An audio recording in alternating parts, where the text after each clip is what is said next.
Voilà. Alors on commence. D'après Shenbet du Rabbi Rachab, on va essentiellement faire du texte pour une fois au moins au début du cours, et après on va développer la manière qu'on a pris. Voilà, des fois, souvent même, on va dire on développe avant même de faire le texte. Parce que c'est pas facile aussi, le texte, figurez-vous. C'est-à-dire de transmettre le texte lui-même tel qu'il est, c'est pas évident, d'accord? Mais on va essayer de le faire plus ou moins, voilà. Alors j'ai marqué un peu des points les plus importants ici. Je reviens en 2 secondes sur les points importants. On a vu la différence qu'il y avait lorsqu'un dévoilement est l'occasion d'être un niveau de Metziut, l'occasion entre guillemets dans notre monde, c'est-à-dire une existence. Lorsque le dévoilement a pour but d'entraîner l'existence, alors c'est ce que l'on a vu chez Zéo Inyan Nikodim, c'est le monde des Nikodim, le monde du Tohu. Chez O Idgalud Liot Beprinan Metziut. Je me dévoile pourquoi? Pour être une Prinan Metziut, pour être un niveau d'existence. Évidemment, comme on est avant le monde de Hatzilut, etc., donc c'est pas l'existence que nous on connaît. D'accord? Merci beaucoup, que Dieu vous bénisse, beaucoup de Shefa, Bracha, bonne santé. L'Idgalud du Rabbi Melach Mashiach, Teref Mian Mamash.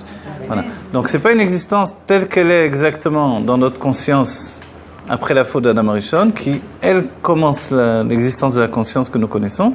D'accord? Je précise à chaque fois, parce que on oublie de préciser ça. Et si on oublie, tout est faussé dans la compréhension. D'accord?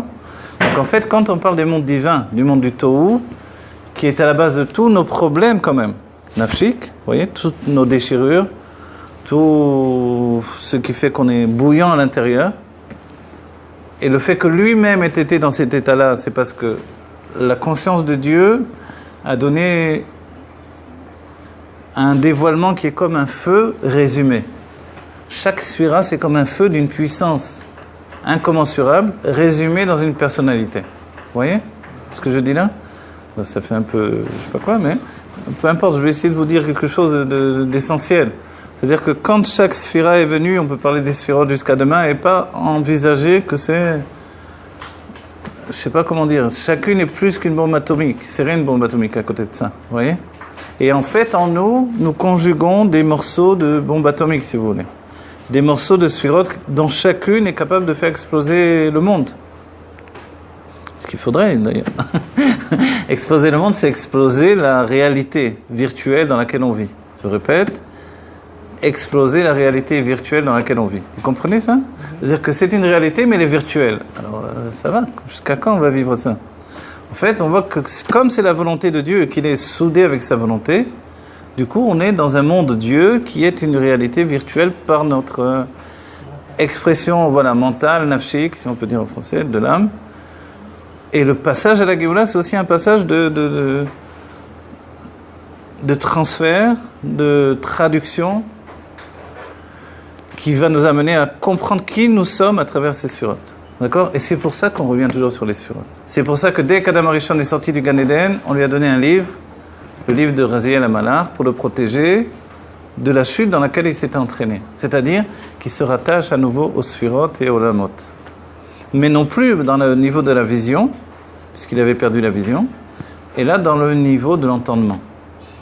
Notre travail aujourd'hui, c'est de revenir à la vision à nouveau. Vous voyez? Le monde intermédiaire entre ce que nous faisons par l'étude aujourd'hui, et on veut que ça devienne une étude concrète, c'est plus une étude virtuelle en réalité, puisqu'on sait que c'est le véritable Olam HaEmet. Comprenez, le jeu est faussé. Notre réalité, c'est un monde virtuel. Et ce que nous étudions, voilà, ça c'est la vraie réalité. Or, les gens, le monde entier, l'humanité juive, le judaïsme même, pensent que c'est, voilà, ça c'est des mondes virtuels, la théorie, etc. Mais à Ikar Ramassé, l'essentiel c'est ça. Puis maintenant, Alvaï qu'on bouge et qu'on prenne conscience que ce monde même dans lequel on vit, c'est un monde virtuel. C'est vrai que le cinéma, les effets spéciaux, c'est vrai que la science, la mécanique quantique, etc., tout ça, ça a transformé la vision des choses. Exactement, c'est vrai. Mais est-ce qu'on a vraiment dépassé le stade où les gens pensaient, on va parler du monde goy, mais c'est influencé sur la pensée juive également, pensaient qu'on descendait du singe et qu'il y a une évolution, toute l'histoire. En réalité, ne croyez pas que ça a totalement changé. Le monde continue quand même à jouer dans cette cour de récréation au lieu de rentrer dans les cours et d'apprendre réellement qu'est-ce que la réalité. Mais on a dit que c'est une réalité virtuelle, alors tout est possible. D'accord ? Tout est possible, c'est-à-dire d'envisager n'importe quoi, c'est possible.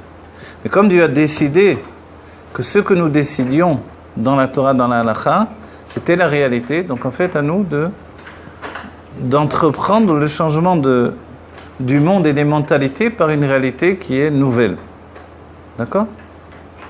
C'est un peu engagé ce que je dis là, mais c'est pour qu'on comprenne bien pourquoi sont là ces livres-là, pourquoi ils nous transportent, pourquoi ils nous amènent à une Géoula imminente, laquelle est déjà enracinée dans cette réalité, puisqu'elle est virtuelle. En réalité, elle laisse apparaître de plus en plus la Géoula qui est derrière. Vous voyez, c'est comme une affiche qu'on a affichée depuis longtemps et qui commence à se décoller. Derrière, on voit qu'il y a quelque chose. Un trésor caché. Hein? Elle est devant, en réalité, c'est le monde que l'on voit, mais elle est en train de se décoller, et derrière, on voit le mur. Et le mur, lui, il y a des choses magnifiques, vous savez.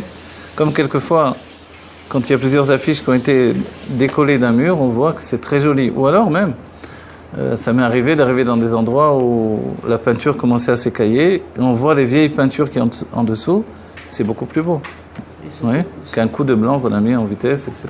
Ou alors qu'on n'a pas de nuance. Ouais. Il y a des Beth Knesset, vous savez, à Jérusalem ou dans d'autres endroits, qui dataient d'époques anciennes, pour les renouveler, on va dire, sans s'apercevoir, quoi. Ils ont mis des coups de blanc comme ça. Je me rappelle une Beth Knesset où j'étudiais avec les Mekoubalim, est arrivé quelqu'un qui était un spécialiste, il a dit, mais vous vous rendez compte ce que vous avez fait là ? C'était une œuvre d'art et vous avez mis de la peinture blanche. C'est comme si on mettait sur des tableaux de maître de la peinture. Et en vérité, c'est ce qu'ils ont fait même dans certains endroits en Italie, etc., où on a peinturé sur des tableaux, sur des fresques de Léonard de Vinci ou quoi que ce soit. Faites l'histoire de l'humanité comme ça. Alors on va dire, c'est ce qu'il y a en dessous qui est beaucoup plus beau. Et qu'est-ce qu'il y a en dessous ? C'est le Réchimo. Le Réchimo, c'est la trace. Souvent, le dessin d'un maître est beaucoup plus beau que sa peinture. Parce que la peinture vient cacher le dessin.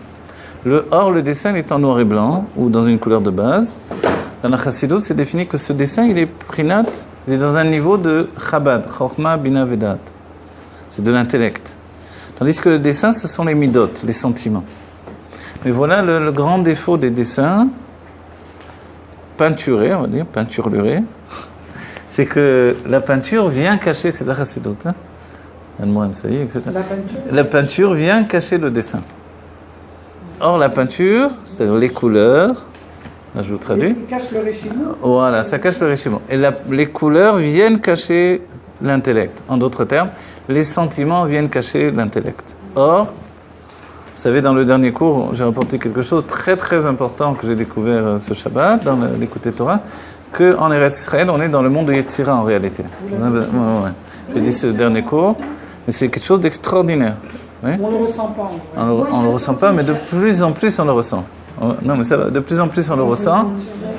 Et je vous dis, on peut dire comme ça, moi je suis une âme de Yetzira, pas une âme de Asiya, d'accord ? Et pour moi cet enseignement-là, il est essentiel. Moi, j'ai fait une association qui s'appelle Yetzira. Le terme Yetzira, c'est beaucoup. Et comment vous pouvez savoir ça ? Alors ça, c'est parce que j'étudie. Parce que j'ai passé des années assis à étudier, à ouvrir tous les livres, à chercher, etc. Oh, vous, je n'en parle même pas. Oh, quoi qu'il en soit, dans un cours, on a un petit peu parlé de tout ça. Quoi qu'il en soit, quand l'Admor HaZaken nous dit ça, et ça fait très longtemps, et depuis que j'étudie l'écouter Torah, j'ai jamais vu ça, ou j'ai pas retenu, c'est maintenant le moment des Gilouim, c'était pas avant.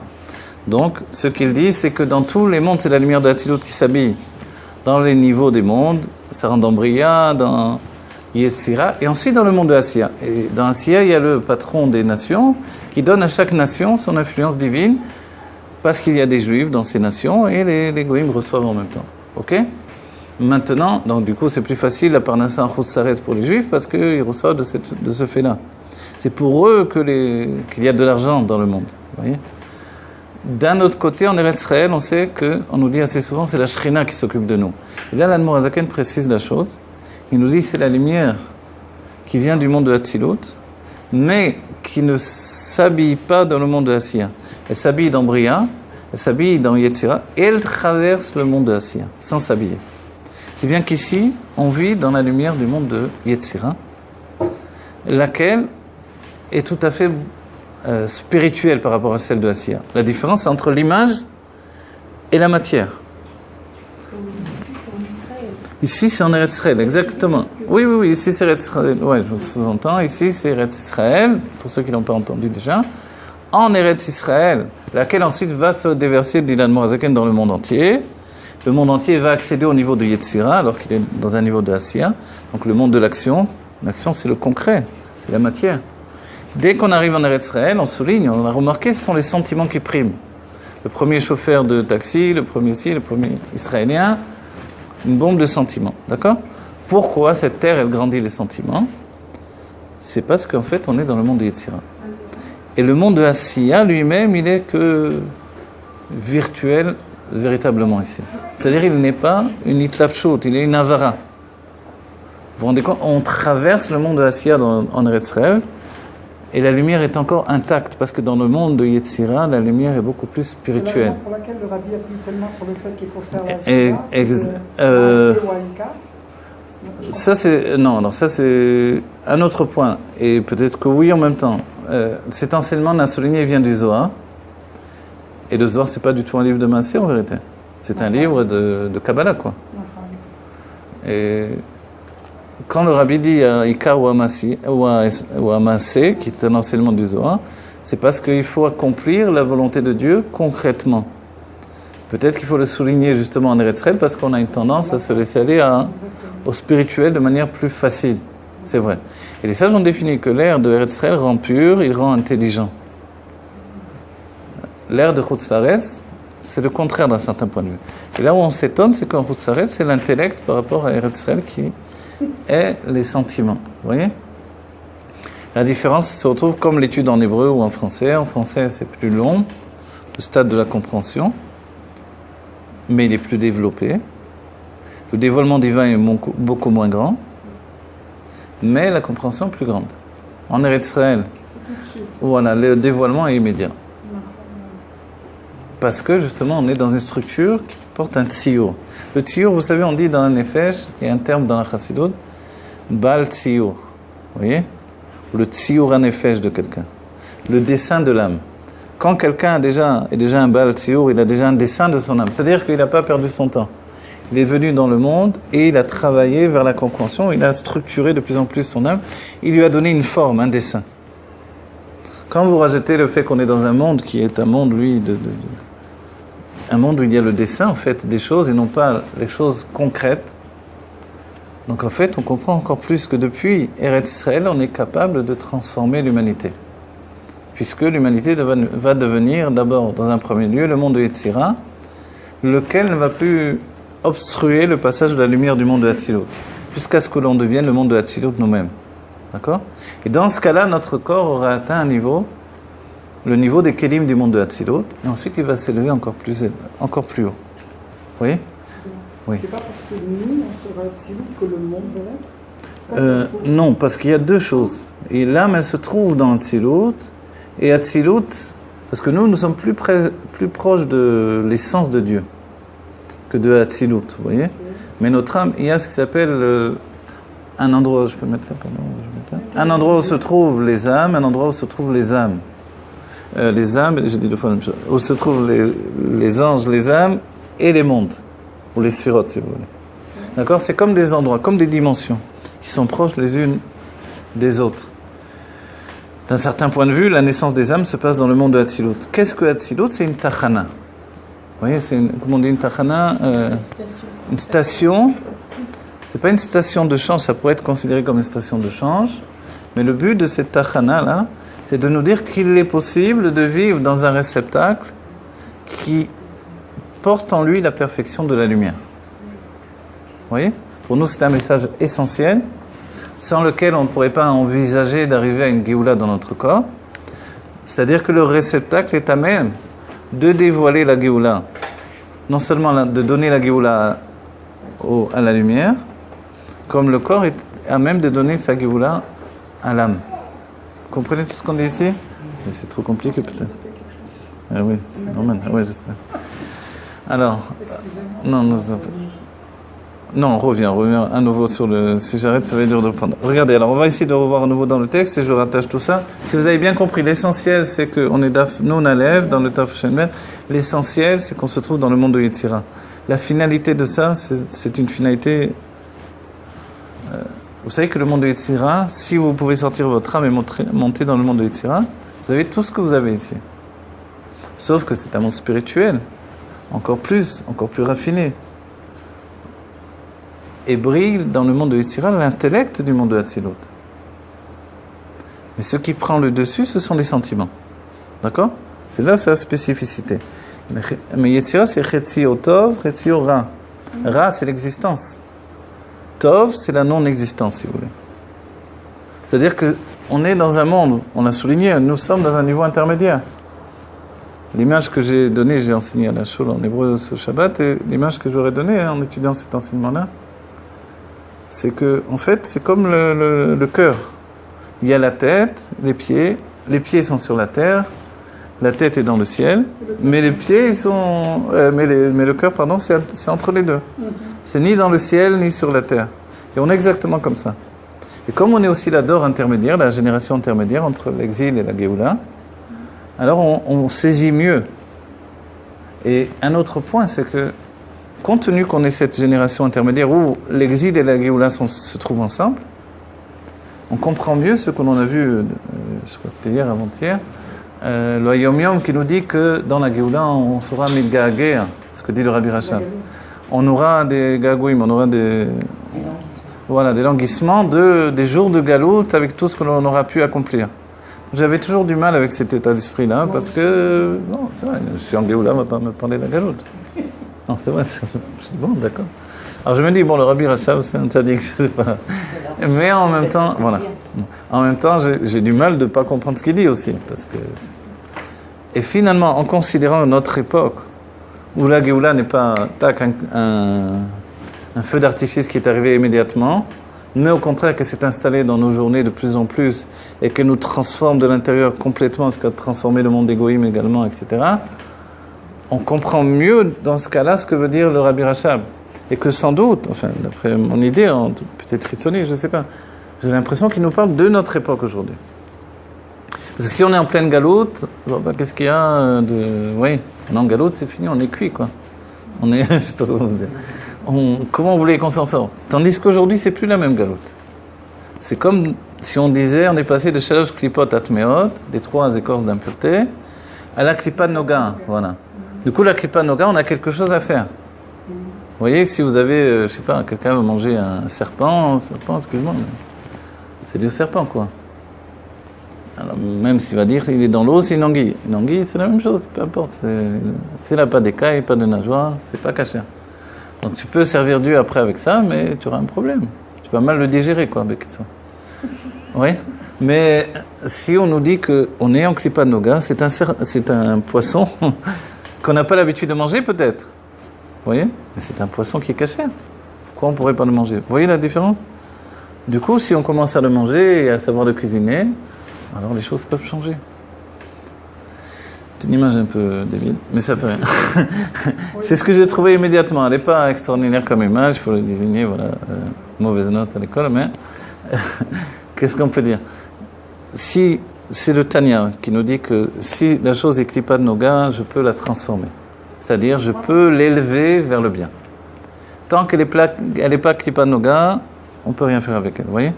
Donc il y a Sourmera, c'est tout ce qui n'est pas Klipa Noga. Osetov, je fais le bien, je m'éloigne du mal avec tout ce qui n'est pas Klipa Noga, j'ai rien à faire avec ça. Comprenez ? Mais si le birorim sont faits, donc même ça, c'est plus de... Alors, oui, mais pour l'instant, on ne peut toujours pas manger du chazir. Pourtant, dans la Géoula, ça sera caché. Vous voyez ? Donc, il y a une base où, pour l'instant, il y a des choses qui restent. Shalosh klipot atmeot. Voilà. Que les goïms mangent, la vriout, c'est très bien, mais ça ne nous regarde pas d'un certain point de vue. D'accord ? Donc, nous, ce qui nous parle immédiatement, c'est qu'est-ce que je peux faire avec la chose ? Dans le service de Dieu, ou pour avoir des forces pour le service de Dieu, ou pour avoir une passion pour le service de Dieu, ou pour être vivant pour le service de Dieu. Comprenez ? Vivant, c'est aussi que si une personne a besoin de jouer du piano, avant d'aller prier, mais qui joue du piano avant d'aller prier. Vous voyez, ou du violon. Mais s'il ne joue pas du violon, il est sec comme tout, il va faire une prière de somnambule. Alors lui, il a besoin de vivre, ou je ne sais pas quoi, vous comprenez, d'écrire, ou de dessiner, ou une cuisinière de faire un plat. Il y avait un vieux monsieur qui, le Shabbat matin, il avait l'habitude de manger de la dafina avant la prière du matin. Son fils, il me racontait. Il ne pouvait pas, c'était son grand-père, son petit-fils me racontait. Il ne pouvait pas aller prier sans avoir mangé sa dafina avant la prière. Ouais. C'était comme ça. Donc il y avait même des tzadikim comme Reb Tayeb, Lomet, qui lui avait besoin de boire beaucoup avant d'aller prier. Alors on a fait un effort d'être à l'heure aujourd'hui. L'Echaim et les Bracha, quoi qu'il en soit, que Dieu nous donne la Géoula Métiv Vashlema, Teref Oumian Bamash. Il y en a qui le font, Chabad, vous savez. De manger le... Pas tefila. Ah oui, bon, voilà. C'est les Sfaradim, parce que sinon ils mangeraient les Tchoulent. Remarquez, quand j'étais chez le Rabbi, le matin, quand on dansait toute la nuit pendant Simcha Bet HaShoeva, forcément, on ne pouvait pas la chou le premier minyan du matin. Bon, et on essayait d'avoir le minyan du Rabbi, comme on dit, à 10h, et on arrivait à fermer le matin, et il y avait toujours des minyanim qui priaient très tôt, et après ils faisaient le kiddush, nous on en profitait de manger le kiddush avec eux, c'est-à-dire c'était notre petit déjeuner, quoi. Et après on allait prier, donc on mangeait avant, ouais. Alors, Mechaim va voir. Et c'est quoi le point alors sur lequel Le point, alors, ouais. le livre parle de, Alors, le livre nous parle de... Ici, regardez, on reprend le point, c'est très bien. Vaïn ou fresh que c'est galut iliot beprinam metziut. Puisque vous êtes là, je vous dis en hébreu. C'est où inyan anikodim, c'est où it galut iliot beprinam metziut. Ça, on l'a dit. Ou kemo anaimlo. Voilà. Dès que l'on veut être une metziut, c'est-à-dire pourquoi je veux me dévoiler. Quelqu'un veut parler absolument. Il veut parler en public. D'accord, mais qu'est-ce que tu as à dire? En réalité, c'est ça le plus important. Tu peux parler, aujourd'hui tout le monde peut parler. Je m'enregistre sur YouTube, allez. C'est vrai, et il y en a qui réussissent, c'est bravo. Mais qu'est-ce que tu as à dire? Oui, c'est ça le plus important. Je veux dire, tu veux parler, c'est super. Qu'est-ce que tu as à dire? Donc en fait, le truc, c'est d'avoir quelque chose à dire. Et après, il y a aussi comment le dire. Aussi, c'est une autre chose. J'ai quelque chose à dire, mais comment le dire, comment le transmettre? Le souci doit être, d'autant plus si on est dans le monde de Yetzira, en Eretz Israël, il doit être comment transmettre les choses. D'accord? Et être capable de se dire, ça c'est nul, ça c'est bien, ça c'est mieux. C'est nul, des fois c'est exagéré, c'est jamais complètement nul. Mais, comme on a souligné que le Rabbi est très makpid sur les machalim, les exemples. Vous voyez que si je donne un exemple qui n'est pas bon, autant vous le dire pour pas que vous le gardiez avec vous. Donc les exemples, c'est très important. Surtout dans la notion que ce vêtement, le monde de Yetzira, c'est un monde de vêtements. Ce vêtement-là, il va nous habiller ensuite. Donc, n'habillez pas les élèves avec des vêtements qui sont grossiers, quoi. C'est ça l'idée. Donc voilà. Alors, ici, pourquoi je me dévoile? Le texte nous dit que le monde de Nekudim, le monde qui est devenu le monde de Tohu, où il y a eu la destruction, cette destruction vient du fait que c'est un monde qui s'est dévoilé pour la Metsiout. Vous comprenez ce que ça veut dire? Ça veut dire que la Sphira s'est dévoilée pour exister. C'est-à-dire, je ne sais pas, vous décidez de faire un cours de cuisine sur YouTube, disons, sur Facebook, je ne sais pas quoi, Instagram, il y a tellement de trucs aujourd'hui. Voilà. Mais vous voulez le faire pourquoi? Comprenez? En fait, si voilà, ça vous plaît, que si et que ça, mais ou si juste vous voulez, en fait, quand vous voyez sur YouTube, ouais, c'est le point de différence. Et les gens vont le ressentir tout de suite. Parce qu'il y a tellement le choix qu'on ne s'arrête plus sur tout. Vous voyez, on s'arrête quand ça nous prend, quand il y a un peu de sincérité, un peu de Yishuvadat, comme on dit. Voilà. Voilà. En fait, donc, il faut savoir, et c'est l'idée du Rabbi. Le Rabbi nous dit, l'humilité aujourd'hui, elle n'est plus une humilité du genre je me cache sous la table parce que je ne veux pas parler. L'humilité, elle est voilà, plutôt du style que s'il faut parler, je parle. Comprenez, c'est ça? On me demande de parler une fois, deux fois, trois fois, du geste. Alors on est obligé de parler. Vous comprenez?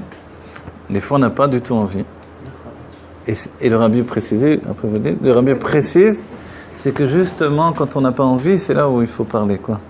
Ah bon. J'ai toujours Ouais. envie de parler. Ah, c'est bien. Alors voilà. Et celui qui a toujours envie de parler, c'est l'occasion de se taire. Donc en fait, ici, là, voilà, j'essaie de donner une traduction. Oui, voilà, exactement. Moi, ne croyez pas que j'ai une nature de vouloir parler, pas du tout, au contraire. Quand j'arrive à la choule, par exemple, je suis le dernier. D'habitude, je m'enfuis des choules où on me demande de parler, pour dire la vérité. Parce que je viens pour être tranquille, pour étudier, prier, pas. Et quand on me demande de parler, c'est plutôt embêtant, en fait. Parce que parler, il faut réfléchir, il faut improviser, voilà. Mais on sort de sa tranquillité, d'accord? C'est là où le rabbi nous dit de parler. Ce Shabbat, je lisais justement le écouter Torah, j'avais plus envie de m'arrêter. Et on m'a demandé de parler. La Hitvadut s'était déjà mis en place, j'avais pas encore prié. Et on m'a demandé de parler 1 fois, 2 fois, 3 fois. Et bon, à la fin, j'ai accepté. Mais c'était dur de sortir de soi-même. Ouais. Le dévoilement de la sphira, Alors voilà, vous avez compris, oui. C'est ça, exactement. Pourquoi la sphira se dévoile? Voilà, dites-vous ça. Oui. En fait, la sphira, comme vous avez dit, ça revient en fait que chaque personne, finalement... Alors, voilà, oui, c'est exactement ça. Mais je donne encore un dernier exemple, j'espère qu'il ne sera pas grossier, juste. Vous avez déjà vu des gens qui ont des grandes difficultés, entre guillemets. C'est-à-dire du genre, j'ai une question très, très importante, vous ne pouvez pas me répondre, etc. Personne n'arrive à me répondre, et trucs. Et alors, il vous explique sa question, truc, vous dites, bon... Moi, une fois, il m'est arrivé quelqu'un comme ça. Il m'a dit, j'ai demandé à tous les rabbinim, etc. J'espère que vous pourrez me répondre, mais enfin, je vous le dis, mais ça m'étonnerait, etc. Non, je sais pas. Alors j'ai dit, bon, si tous les rabbinim ne vous ont pas répondu, pourquoi moi je vais vous répondre? Dites toujours, on ne sait jamais dans la vie. Alors il a dit sa question, j'ai expliqué la réponse, il m'a dit, bon, je savais. En fait, mais la réponse était sensée, quoi. J'imagine que les autres aussi lui ont donné une réponse sensée. Mais j'ai compris que son truc, c'était d'être sur celui à qui on ne pouvait pas répondre, c'était sa valeur, quoi. Il avait besoin de cette valeur-là pour avoir quelque chose avec lui.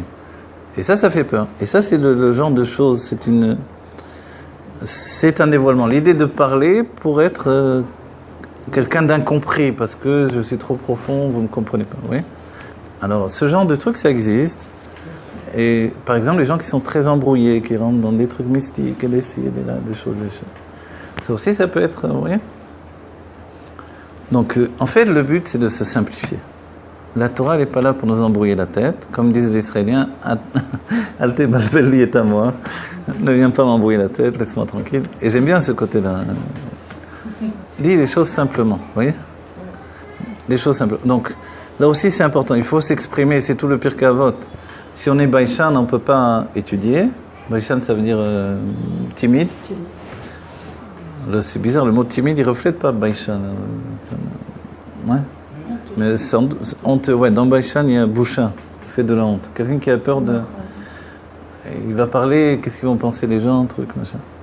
En fait, il est évident que c'est du yesh, quoi. C'est-à-dire que je vais passer à côté, mais pendant longtemps, on est comme ça. Moi, j'étais très timide aussi de nature. Mais comme tous les timides, quand on parle, on ne s'arrête plus après. Maintenant, je suis plus timide, je suis réservé. En fait. Une autre clip à la place.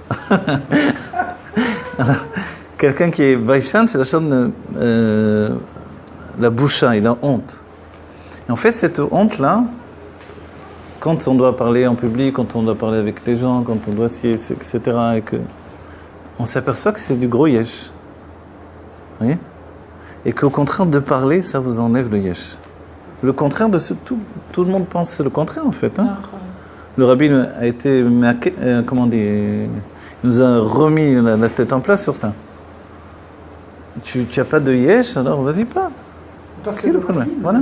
C'est-à-dire, ça m'est arrivé de faire des cours à la Panim. Et en sortant du cours, je me suis dit, mais t'es nul ce cours que j'ai fait, c'est pas possible. Et je me demandais, qu'est-ce que je fais avec un cours pareil, quoi.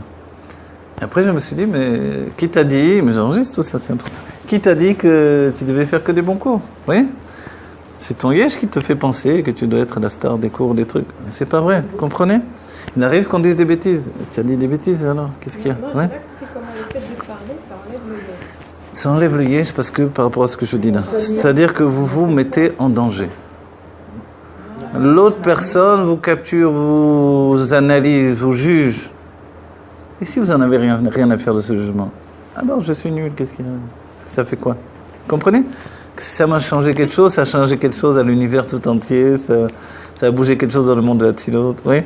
C'est remettre les choses à leur place. Mais c'est pas grave, qu'est-ce qu'il y a? Je suis nul, on va faire autre chose si jamais, si j'y arrive pas. Vous voyez? En fait, cet état d'esprit, il est... et dans un travail aussi, je dis dans la parole, mais ça va être dans un travail, quoi. Des fois, on est nul, quoi. Moi, les derniers temps où je travaillais à la boulangerie, je faisais que des bêtises. Je vous assure, j'arrivais plus à faire fonctionner normalement les choses. Je mettais des tsum-tsum de partout. Sur les... Là où il ne devait pas en avoir. Les Israéliens, ils mettent beaucoup de tsum-tsum. J'arrive devant les fours, 4 fours qui sonnent en même temps, je sais plus, je me dis, qu'est-ce que je fais là? Ça sonne de tous les côtés. Je sais pas quel four il faut. Des trucs, on se dit, il y a des moments où on n'est plus à sa place. Oui? Et les autres pliés de rire. Et moi, j'ai rigolé aussi, parce qu'ils ont raison, c'est vrai. Mais des fois, on est complètement décalé. Vous voyez? Quand vous commencez à être trop décalé, vous dites, ça y est, il faut arrêter parce que... Qu'est-ce qu'on se dit que c'est pas ça? Ah, voilà, il y a un moment tu peux jusqu'à ce que tu n'y arrives plus, tu ne fonctionnes plus après. Non. Le décalage vous démontre que ça y est, vous n'êtes plus à votre place.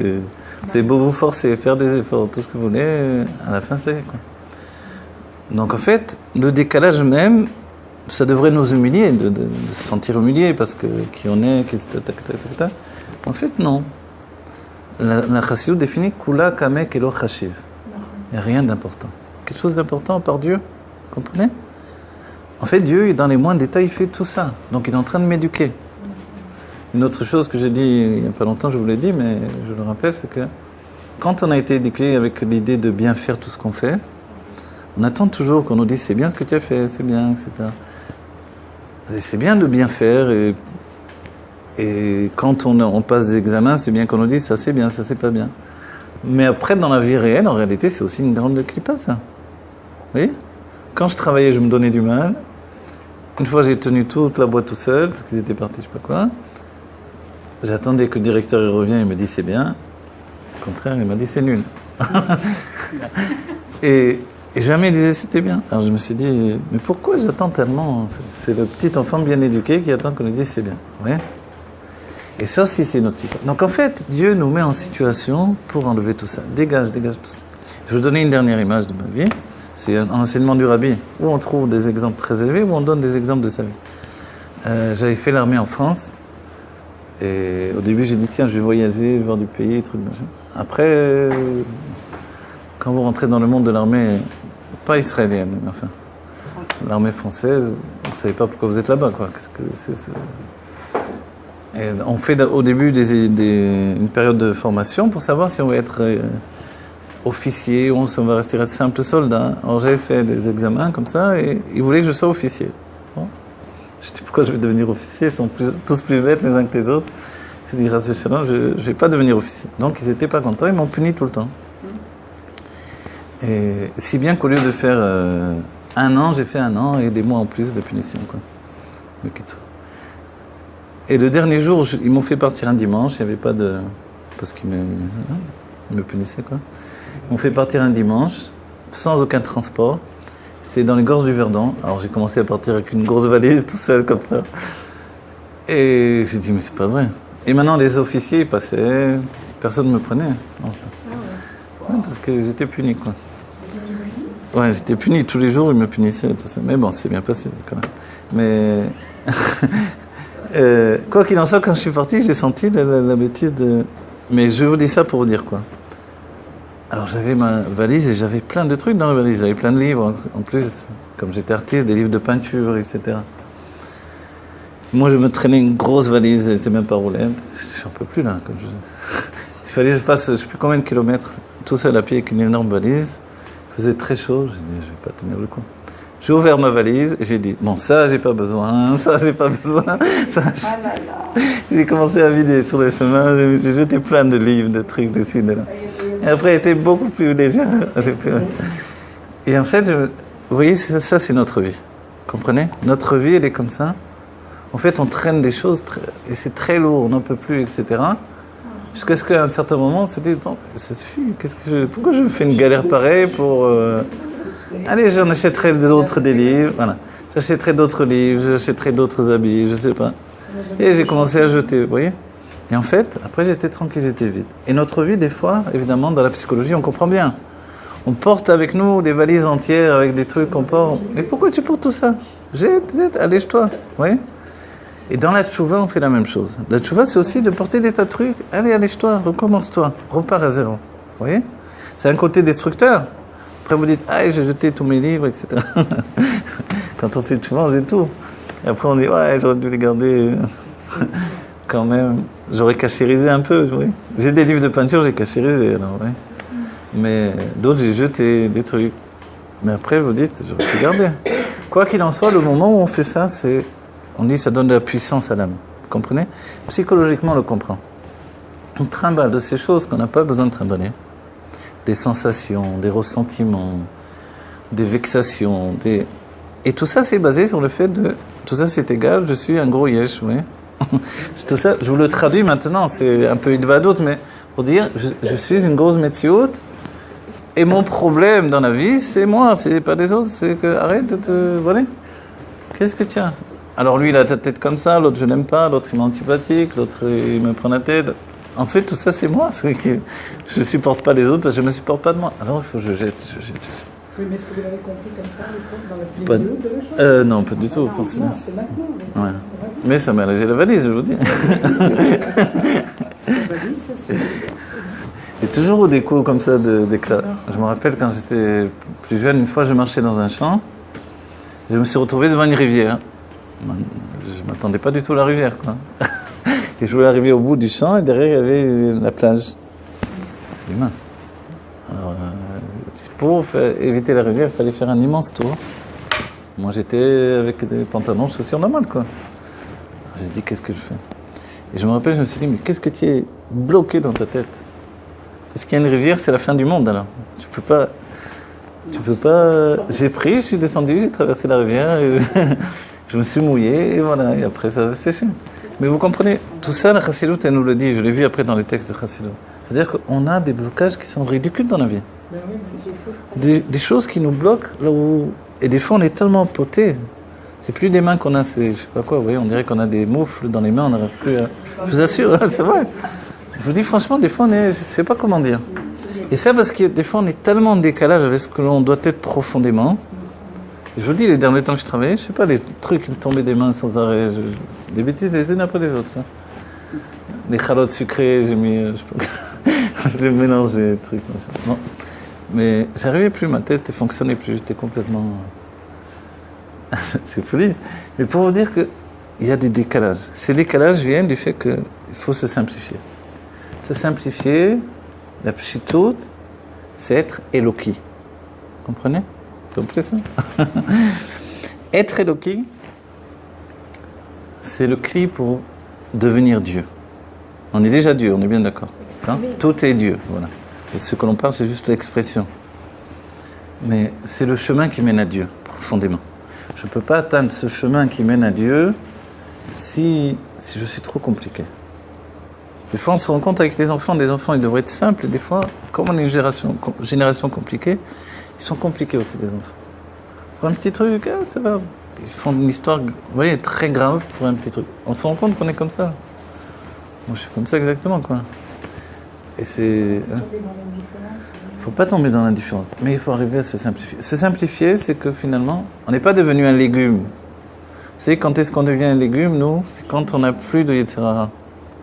Je vous dis franchement, c'est pas très enseigné d'habitude ces choses-là. Mais quand on n'a plus de Yetzirah, on devient tellement, comment dire, non passionné qu'on devient une sorte de légume vivant. Ben oui, il n'y a plus de passion. Voilà. Non, c'est ce que... Vous savez pourquoi, non? Ça aussi, ça m'a mis du temps de le comprendre. La passion en raison, la raison elle est forte. Ah, bravo, ça c'est bien. Mais comme nous, on n'a pas un désir divin réel pour l'instant, et on n'a pas un plaisir divin surtout. C'est la grande question du Tanya, ne croyez pas. Et la grande réponse du Tanya, qui nous donne de comprendre comment on passe d'un niveau à l'autre. Tant qu'on n'a pas un plaisir de tzaddik, vous voyez, alors on ne peut pas lâcher le monde matériel. Notre chidouche du tzaddik que nous sommes aujourd'hui dans la vision du Rabbi, et nous sommes comme ça profondément, c'est que en fait, on est vraiment un tzaddik parce qu'on vit dans un monde qui est un monde, une vraie jungle entre guillemets, vous voyez. Ce monde social là est une vraie jungle, une bonne santé. Et cette jungle là, elle fait que je ne peux me défendre moi-même que quand je suis un être passionné. Vous voyez, la passion est le feu qui brûle en moi, qui fait que je suis efficace dans cette jungle. Autrement, je suis totalement dénudé, fragilisé, je suis rien. La moindre petite, vous voyez, chic-note, comme on dit, elle me fait tomber. Et en fait, on s'éteint. Dans le moment où on n'a pas l'engouement, on n'a pas le feu, c'est pour ça le terme, alors une bonne santé, que tout aille bien, le terme yetzer, il n'est pas forcément rare. Ça, on dit yetzer tov ou yetzer ra. C'est un mouvement. Un mouvement dans l'âme, un mouvement de passion. Un feu qui vient de quelque chose de profond en nous. Et comment vous reliez le fait que la réalité aussi c'est lié à notre intérieur? La réalité est liée à notre intérieur parce que toute la réalité, c'est une réalité de perception. D'accord? Vous allez? Dans le sens, parfois on a l'impression que Dieu nous ouvre une porte et on est dans un événement qu'on ne sait même pas qu'est-ce qu'on fait là et en fait on s'en rend compte que c'est un point qui est en nous qu'on doit travailler et dès qu'on l'a compris, hop. Exactement, vous avez raison. C'est ça, se simplifier. Quand vous savez quoi faire et comment faire, vous le faites, c'est ça le plus simple. Vous voyez? Je sais pas, c'est une question. Non, mais je vous dis, je vous réponds, je vous dis que votre question c'est une réponse en soi. Vous comprenez? Voilà, la simplicité c'est la finalité de tout. Pourquoi on dit ça? Pourquoi on rapportera ça? Parce qu'en réalité, dans le monde de Hatzilut, il n'y a pas de définition réellement. Les définitions, nous les attachons au monde de Hatzilut. Parce que le monde de Hatzilut est une finalité, il est un reflet de ce qui s'appelle le Teiru Ila, la pureté supérieure. Et dans la pureté supérieure, il y a des sphirotes, mais qui sont dans une absolue simplicité. Et c'est de ça dont on parle ici quand il nous dit quand la Hitgalut, elle est pour la Metsiout, quand je me dévoile pour, vous savez, comme quelqu'un qui parle pour s'entendre parler. Ah, je parle bien, c'est super. Oui. Du coup, comme des hommes politiques qui diront rien du tout, mais ils ont bien parlé, quoi. À la fin, vous ne savez même pas ce qu'il a dit, le bonhomme, mais il a bien parlé, c'est vrai, il parle bien. Qu'est-ce qu'il a dit, ça? Et moins on comprend, mieux c'est pour lui, parce que moins il aura moins de responsabilité, parce qu'il va sûrement pas faire ce qu'il a dit. La plupart du temps, ils font pas ce qu'ils disent. Donc en fait, vous voyez, c'est un art des choses. Cet art-là, il vient de ce qui s'appelle la force d'influence. On le voit chez Yosef. Et donc, quand on dit de Yosef que il y a la crainte des frères que Yosef parlait mal et qu'ils disent la shonara, en fait, la question est comment Yosef parle. Vous comprenez? C'est-à-dire que la parole est tellement magnifiée, il y a un tel art de la parole que ses frères en avaient une crainte.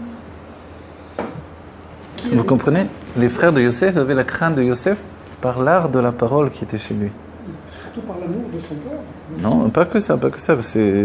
C'est vrai, mais c'est plus profond. Enfin, c'est un ensemble de choses. Mais dans la profondeur des choses, c'est qu'il avait une telle perfection de beauté. Non, pas Tokef, justement. Voilà, il était diplomate, et ça va lui réussir après, le fait qu'il soit diplomate. Il sait comment parler avec le roi, il sait parler avec tout le monde, Yosef. Cette faculté de savoir comment exprimer les choses a beaucoup inquiété les frères de Yosef. Vous voyez? Eux, on a vu, dès qu'ils avaient quelque chose à dire, ils le disaient. Ils avaient un grief avec lui, ils ne cachaient pas. C'était immédiat. Impulsif, mais c'est-à-dire que à l'intérieur comme à l'extérieur. Ça va, on a fait un bureau profond. À l'intérieur comme à l'extérieur. Tout est qui est sorti. Voilà. Maintenant, vous arrêtez de fumer, là. Vous voyez, donc ça vient de ce que l'on dit ici. Mais évidemment, ne prenez pas dans l'idée que Yosef, il était au contraire. Yosef, sa valeur était tellement immense qu'il était capable d'exprimer les choses avec une beauté immense. Il n'était pas simplement beau physiquement, tous ses vêtements étaient beaux. Pas simplement le vêtement que son père lui avait donné, mais tous ses vêtements d'expression, pensée, parole, action. Si bien que ce que les autres prenaient pour de la shonara, c'était une expression de la réalité comme elle était perçue chez lui. Vous voyez? C'est-à-dire, il avait un message à transmettre. Après, on l'étudie, on peut comprendre exactement, mais la beauté même de la parole, c'est une chose qui est importante. On le voit chez le rabbi, on l'apprend avec le rabbi. Le rabbi n'a pas simplement la beauté physique depuis qu'il est jeune, il a la beauté dans le terme, dans le langage. Tous ces niveaux de marshava, d'ibor ou maasé sont extrêmement raffinés. Vous voyez ? Et ça doit être un souci pour nous. D'autant plus si on est en relation avec le monde de Yetzira. Donc pour nous, on doit se dire, la lumière de Hatzilut se trouve dans ce monde dans lequel je vis. On a la chance d'être là. D'un moment ou à un autre, le monde entier va être dans le niveau de Yetzira. On aura un pas en avant sur les autres, c'est qu'on est déjà habitué à fusionner avec les sentiments et à exprimer les sentiments. C'est-à-dire que si je parle froidement, de manière intellectuelle uniquement, ça ne peut pas marcher finalement. Si je parle froidement, de manière intellectuelle, philosophique uniquement, on va dire, ça ne peut pas fonctionner. Et à notre époque, on voit que ça fonctionne de moins en moins. Ce qui fonctionne, c'est justement la psychologie, les coachs, c'est-à-dire tous expriment les sentiments, mais de manière intelligente. Le fait de l'exprimer de manière intelligente, c'est la définition que l'on dit. Dans Yetzira, c'est encore l'intellect qui prime, malgré que c'est un monde de sentiments. Vous voyez ? Et c'est ça qui est extraordinaire. Une âme de Yetzira, elle est profondément intellectuelle, mais elle est totalement sentimentale. Vous voyez ? Qu'est-ce qui fait qu'elle est sentimentale ? C'est la couleur de son expression. Elle ne renonce jamais à la couleur, à la forme de son expression. Vous voyez ? Et c'est pour ça que chacun d'entre nous, on porte un vêtement d'expression personnelle. Il faut le préserver, il faut en être fier d'un certain point de vue. Pas trop fier. Hein. Et il faut l'exprimer. On ne doit jamais envier quelqu'un d'autre en réalité. C'est le secret de notre vie. Voilà. On ne doit pas envier l'autre parce que l'autre est lui-même. Tu aimes ce qu'il fait, bravo, c'est super. Vas-y, encourage-le dans ce qu'il est. Mais toi, trouve ton chemin. Et à certains moments, dans la chassidut travail, il y a eu des déviations même chez les chassidés. À savoir, est-ce que je fais ma propre maison, mon propre... oui, je deviens mon propre Anmour, etc. Ces déviations, elles sont toujours le piège que l'on peut trouver au bout du chemin. Ou alors je reste attaché au rabbi. Le rabbi nous dit, reste attaché au rabbi, parce que tu es attaché au Keli Rishon, et exprime-toi avec tout ce que tu es. C'est pour ça que le rabbi privilégie les deux. Reste attaché au rabbi parce que c'est le derer Améler, c'est le chemin des rois, des Nessiador, il n'y en a pas d'autres. Oui. Mais tu dois exprimer ce que tu es. C'est pour ça que le rabbi encourage les chidushim, etc. Le chidush, c'est être moi-même. Ça ne ressemble pas à un chidush ? En fait, oui, on est chacun un chidush. Vous comprenez ? Vous êtes un chidush et vous devez l'exprimer. Quand un homme va se marier, il cherche un chidush. Et c'est vrai, on ne va pas dire le contraire. Il ne va pas chercher, ouais, je veux une femme comme tout le monde. Une femme comme tout le monde, personne ne va dire, donnez-moi une femme, qu'est-ce que vous avez ? Non, tout le monde cherche la femme de sa vie. La femme cherche l'homme de sa vie. Elle cherche un chidush. On veut la décourager, allez, contente-toi de ce qu'on te donne. Non, c'est pas vrai. Vous avez un chidush à trouver, vous allez le trouver. Oui, parce que vous-même, vous êtes un chidush. Et ce chidush, il ne faut pas le vouloir, je ne sais pas comment, il faut le découvrir. D'accord ? Le découvrir, ce n'est pas forcément de le faire. Voilà, ça enregistre bonjour, là ? C'est bon ? Ok. Voilà, tout ça, tout ce que l'on vient de dire, c'est attaché, c'est un peu une expression de la psychologie que l'on voit dans l'idée de Leid Galot, je me dévoile pour être une Metziot. C'est grave. Pour être, pardon, une existence, le moi, vous voyez, le sein. Mais on ne se dévoile pas n'importe comment. Voilà, on ne se dévoile pas n'importe comment. Mais vous comprenez, dans les forces de l'âme, on a tous c'est pas qu'un désir, c'est un besoin. Ça n'existe pas que quelqu'un vienne dans ce monde et ne veuille pas se dévoiler. D'accord ? C'est là où les coachs, etc., les psychologues résistent beaucoup aujourd'hui, parce que ils ont en face d'eux des gens qui ont besoin de s'exprimer. On est dans un monde d'expression. Donc en fait, d'accord, tu te dévoiles, mais attention, reste toi-même. Voilà. Tu vas travailler beaucoup et tu resteras toi-même au bout du compte. Si tu t'attaches à quelqu'un et que tu prends un bagage qui n'est pas le tien, tu le fais à un certain moment. Et après, tu le laisses. Oui, vous comprenez cette idée-là. Je me rappelle, j'étais comédien à une certaine époque de ma vie, au théâtre. Dans la Commedia dell'arte, je jouais un rôle. C'était un ministre juif Il avait la barbe, j'avais la barbe à l'époque. Et, sauf qu'elle était très noire et j'avais toute blanchie. Et ce rôle, au début, quand j'ai répété, je n'arrivais pas à le jouer, je n'arrivais pas à l'intégrer. Et j'ai dû prendre un livre. Et j'ai fait les répétitions au début avec un livre. Parce que j'avais besoin de m'imaginer que la barbe blanche, etc., un juif à barbe blanche, etc., ça allait avec un livre également. Jusqu'au dernier moment où j'ai pu me libérer du livre. Et à ce moment-là, je me suis aussi laissé aller, puisque c'était la Commedia dell'arte, donc physiquement, il y avait beaucoup de travail physique. Mais, vous voyez, comme ça dans la vie, c'est un exemple que je vous donne, on a besoin de prendre quelque chose pendant longtemps, et après, on le délaisse. En chemin, pour devenir soi-même, on a besoin de s'attacher. Quelquefois, on ressemble à quelqu'un d'autre, on veut être comme lui. Vous voyez, quand on est enfant, on veut ressembler à tel chanteur, tel acteur, et après, on comprend bien que jusqu'à quand on va porter ça, vous voyez? Donc c'est comme ça qu'on doit élever les enfants. L'essentiel, c'est que tu sois toi-même. Parce qu'un enfant, à un moment ou un autre, il vient nous dire pourquoi je ne suis pas comme la princesse un-telle, comme la comédienne un-telle, comme la chanteuse un-telle. On s'en fiche que tu sois comme elle. Tu es comme toi et c'est le plus important. Ouais? C'est comme ça que tu es beau, tu es belle, c'est comme ça que tu es riche, c'est comme ça que tu as apporté au monde quelque chose. Et ça, quand ça devient une éducation, on devient de plus en plus efficace. C'est là où on doit travailler. Et en Eretz Israël, c'est quelque chose qui naît avec l'enfant. Le dessin de sa vie, il naît avec lui, et notre travail, c'est de l'orienter vers lui-même. Vous voyez? C'est pour ça que les enfants de Eretz Israël sont plus déstabilisants que les enfants de Chutz La'aretz. En Chutz La'aretz, on les sent plus fragiles, on a besoin de les façonner beaucoup plus.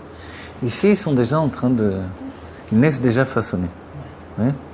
Ma fille, elle vient me voir, elle me dit, tiens, là tu mets telle couleur dans le tableau, là tu mets ça, tu mets ça.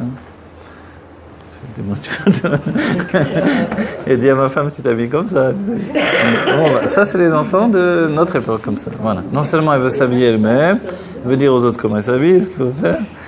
On en est... non, voilà, mais je veux dire, on se rend compte que l'enfant est déjà porteur de sa propre expression. Alors quand on s'arrête, moi je me rappelle, on était endormis, quoi, piqué au formol à côté. Non, c'est vrai. On était bloqués, on n'avait pas l'idée de rentrer dans le monde des adultes de cette manière-là. Voilà. Donc en fait, il y a quelque chose qui s'est passé. Voilà. Il s'est passé quelque chose, c'est une Géoula qui est là à l'intérieur. On a des enfants de génie qui naissent aujourd'hui, on voit, ils ne sont pas normaux. Oui. Par rapport à ce qui était auparavant, des petits bébés qui ont déjà des réactions incroyables, quoi. Donc en fait, le monde change, se transforme devant nos yeux. Et là, c'est sûr qu'on voit la Géoula de nos yeux. On la voit, elle est là, c'est plus le monde de la galoute. C'est un monde de Géoula qui est en marche, de délivrance, et le monde se délivre de l'intérieur. Donc on se dit que si on est trop lent, on va recevoir des coupures derrière des enfants. On dit, allez, dépêche-toi. Vite, on va au Beth Amikdash. Donc vraiment, le monde est en route, et il est en route pour lui-même. Vous voyez? Il n'est pas en route pour autre part. N'oubliez pas, on est en route pour nous-mêmes. Et en chemin, il y a ce que nous dit le Rabbi Rachab. Tu vas dévoiler une puissance incommensurable. C'est la puissance de ton âme. Vous vous rendez compte ce qui va se dévoiler d'un instant à l'autre? C'est la puissance, mais comment dire à nouveau? C'est une bombe atomique, c'est plus que ça. C'est une explosion nucléaire à chaque expression des sentiments. Ah oui, ben c'est sûr. Mais on n'a pas idée de ce qui... Vous voyez, on s'en rend un peu compte quand on nous dit qu'il y a eu le dévoilement de chaque sphira. Une sphira de Olam HaTohu, elle a tout détruit. Vous voyez? Quelle sphira? Pas l'intellect, les sentiments. Les sentiments du monde du Tohu ont explosé le monde de Tohu. Le monde, d'un certain point de vue, on va dire au niveau temporel, il n'existe pas. Comme il est avant le temps, il existe à l'infini, mais on comprend bien cette idée-là. Dès que vous dévoilez la puissance d'un seul sentiment, il est capable de tout détruire. Mais tout l'exil, alors finalement, ça a été pour le dévoilement de cette bombe, mais pas que ça détruit tout. Ah voilà, bon, c'est très bien, exactement. C'est comme la naissance du monde de Hatzilut. Le monde de Hatzilut est appelé un monde de Tikkun. C'est quoi le Tikkun? Le Tikkun est basé sur l'idée de... c'est la même racine que le mot Tornit, vous voyez? Tornit, c'est que tout est conçu à l'avance. C'est-à-dire que l'immensité a priori de mon âme, il faudra bien qu'elle s'habille dans un réceptacle qui est en relation avec cette immensité-là. Pour ça, il y a eu le monde de Hatzilut, lequel a donné... On a été en gestation dans le monde de Hatzilut, pourquoi a priori? On aurait pu être en gestation dans le monde de Bria directement. Oui. Pour les tzadikim qui sont des âmes de Hatzilut au quotidien, on comprend bien, même pour nous, a priori. On vient du monde de Hatzilut et tac, on s'est habillé dans un autre monde. Dans Bria, dans Yetzira, d'autres dans Asiya également, en Khutsaret. Oui. Ah, pardon. On vient du monde de l'émanation. Vous voyez, c'est le monde où nos âmes sont nées. Enfin, elles ne sont pas nées, elles étaient en gestation là-bas. D'accord? Là-bas, c'est l'équilibre des sphérotes, c'est-à-dire des lumières et des réceptacles. Et après, pendant les 9 mois qu'une femme a un enfant dans le ventre, ces 9 mois correspondent à la descente de l'âme jusqu'à ce que l'essentiel de l'âme se trouve dans le corps. D'accord? Et donc ça prend 9 mois. 9 mois de préparation au monde matériel. Ce qui est extraordinaire, on comprend mieux que si nous sommes ici aujourd'hui, en relation avec le monde de Yetzira, c'est qu'on s'est préparé au monde de Yetzira. C'est pour ça qu'on pouvait être que malheureux dans un certain point de vue en Chutz La'aretz. Donc à un moment ou à un autre, même si on avait des moments de bonheur, ça n'exclut pas, d'accord? Mais à un moment donné, on avait un mal de vivre, un mal d'être. Je sais pas vous, mais moi c'est comme ça que je l'ai vécu, quoi qu'il en soit. A priori, je viens de Corse, il y avait tout ce qu'il fallait, la plage, la montagne, le monde naturel, j'étais un artiste, je réussissais, tout ce qu'il faut. Et pourquoi j'arrête tout? Parce qu'il y a un sentiment sentiment d'insatisfaction renouvelé. Et c'est contre l'intellect qui lui mesure, dit, mais tu vas te fracasser là, tu laisses tout. J'avais je sais pas combien d'élèves, j'étais toujours dans les journaux, des expositions de partout. Donc j'ai tout laissé en un moment, et je suis pas le seul, il y a des tas de personnes qui ont fait ça dans le monde. Parce que le mal-être, le mal-vivre, il est pas mesurable par la réussite d'une personne. C'est quelque chose de plus profond. Vous voyez? Aujourd'hui, je le comprends mieux là, avec cette étude-là. Il fallait vivre dans un monde qui me corresponde au niveau de l'âme. C'était pas possible, je pouvais plus. Et comme ça, c'est la véritable tchouva de chacun d'entre nous, profondément. Parce que les expressions, quelquefois, moi j'ai fait tchouva, parce que moi j'ai fait tchouva, oui. Comme je vous l'ai dit une fois, comment il s'appelle mon copain Guy qui a dit, il a fait tchouva, il était en Inde, et il a fait tchouva parce que pendant Hanouka, sur la plage, il a vu une toupie. Il a vu Une toupie sur la plage pendant Hanouka. Ah oui. Ça l'a fait faire tchouva. Moi, je me suis dit, si j'avais eu ça, j'aurais jamais fait tchouva. Je peux m'en mettre 10 toupies, ça va pas me bouger plus. Mais, vous comprenez? Mais lui, il a fait tchouva pour ça. C'est-à-dire que sa tchouva, elle était déjà à l'intérieur de lui. Il fallait un déclenchement, quelque chose qui vienne déclencher. Ah, vous voyez, vous vous rendez compte? Voilà. Voilà. Vous voyez, vous vous rendez compte? Alors, c'est encore plus, truc, voilà. Mais vous vous rendez compte, c'est votre tchouva. C'est-à-dire, il y a un déclencheur qui vient déclencher la personne avec une chose. Et la tchouva de l'un n'est pas comparable à la tchouva de l'autre, vous voyez? Mais en réalité, profondément, il y avait quelque chose qui a préparé cet instant-là. C'est un mal-être, un mal de vivre qui est profond, qui nous dit, je peux plus, je n'arrive plus. Vous voyez? Je ne sais pas comment vous dire. Vous êtes en... Ouais. Oui. Parce que dans son immeuble, il y avait une femme qui cuisinait Shabbat. Et en montant, c'était sur son palier, il a senti l'odeur du Shabbat, ça l'a versé la culture. Ah, magnifique. D'autant que l'odorat, c'est l'une des choses les plus puissantes. Ça l'a rendu waouh. Exactement. Mais il y a des histoires où il y a, je ne sais plus, en Amérique, le chalier, il diffuse pour Hanouka soirée les vavot. Comment on appelle? Je ne sais pas comment dire. Non, les vavot, c'est les trucs, les beignets de pommes, les vivotes, ouais. Les vivotes, les vavotes, et ils disent comme ça les pommes de terre avec l'oignon. Oui, c'est très bon. Et ils ont diffusé ça, et le chaléar, comme il y avait un curé qui était là aussi, il a donné au curé aussi. Le flyer, quoi. Il n'a pas fait une conversion? Non, le curé, il a dit ça, alors, ma mère, quand on était petits, nous faisait ça aussi. Comment c'est possible, etc. Il s'est renseigné, il était juif finalement, et il a fait tout. Et il y a des tas d'histoires à partir de rien, quoi. Ce rien, c'est un rien qui bouge tout, vous voyez? Parce que la chose elle-même, vous allez la donner à un autre, vous donnez maintenant, je sais pas, un Israélien, alors, quand j'étais petit, je mangeais ça, qu'est-ce que ça fait? À cause de ça, je vais... Mais, il s'en fiche pas mal, quoi, du Google, des trucs, ça ne bouge pas. Et un autre, voilà. Parce qu'il y a une préparation qui a précédé cette préparation, inconsciente, effectivement. elle est accompagnée la plupart du temps d'un mal de vivre. Vous savez c'est quoi le mal de vivre? C'est comment vous dire, vous allez dans le meilleur restaurant de la ville, et vous êtes content et tout, truc, et puis à un moment vous... Voilà. Tafreshenbet, on continue notre cours. Petite interruption technique. Alors voilà. Premier état, Idgalot, je traduis tout, excusez-moi. Premier état, dévoilement qui entraîne une brisure. D'accord? Parce que, en réalité, ce dévoilement-là, il a pour but, non pas ce que je vais dévoiler, mais l'observation de ma qualité de, entre guillemets, de dévoileur, quoi. Vous comprenez? Donc tout est faussé, bien sûr, tout est faussé. Quelqu'un me dit un conseil, c'est pas parce qu'il veut me dire un conseil, c'est parce qu'il veut être celui qui dit des conseils. Vous connaissez la différence? Ça peut aller loin, je sais pas. Quelqu'un dit une prière, mais il a dit pour qu'on entende comment il a dit. Il y a eu des histoires avec les tzadikim où tout est faussé dans ce cas-là.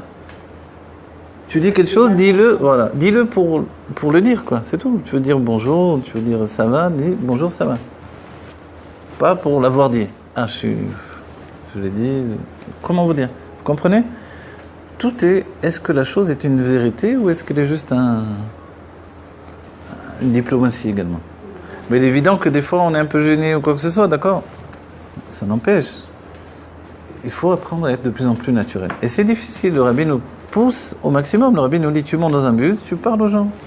J'ai pas toujours envie, des fois ça me saoule. Il faut dire la vérité, voilà. Dans l'avion, je me rappelle, dans l'avion, on voyait chez le rabbi, allez, il faut mettre les tefilines à tout le monde. Mais j'ai pas envie, en vérité. Alors, après, vous avez trop honte de ne pas vous lever, vous levez. Hein. Évidemment, les gens, ils rouspètent. Maintenant, vous êtes en plein milieu, alors les stewards et les femmes des hôtesses de l'air, ils rouspètent. Qu'est-ce que vous faites au milieu? Asseyez-vous. Jusqu'à ce que... On se dit, bon, qu'est-ce que... Alors, si on est effrayé, on retourne s'asseoir, on ne bouge plus.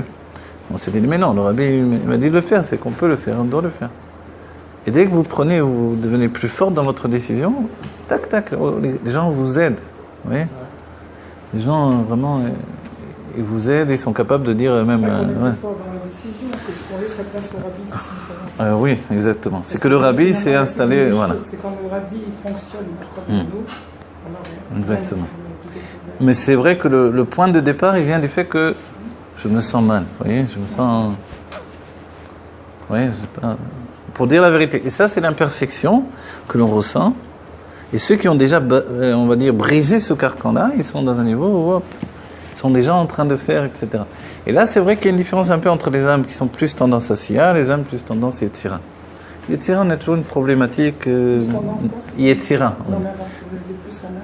Asiya ou plus... Asiya, c'est ceux qui sont dans l'action, ceux qui sont dans les sentiments. Quand on est dans les sentiments, forcément, on cherche un moment de bien-être dans chaque état de choses. Oui? Je monte dans le bus, je veux chercher un moment de bien-être. Je monte... Oui? Je saute à l'élastique, je veux profiter... je dis n'importe quoi. Quand je fais quelque chose, j'ai envie de... Oui? Tout à coup, on me dit, même quand tu sautes à l'élastique, il faut mettre les tefilines à quelqu'un, c'est dur. Et ça, c'est l'état d'esprit. Le rabbi, c'est comme ça. La shlichut, elle n'a jamais terminé, elle n'a jamais commencé. Elle est ininterrompue, en fait. C'est pas mieux d'être gelé dans le sentiment, c'est pas ce qui est plus fort. C'est-à-dire de passer d'abord par un cigare dans le monde de l'action.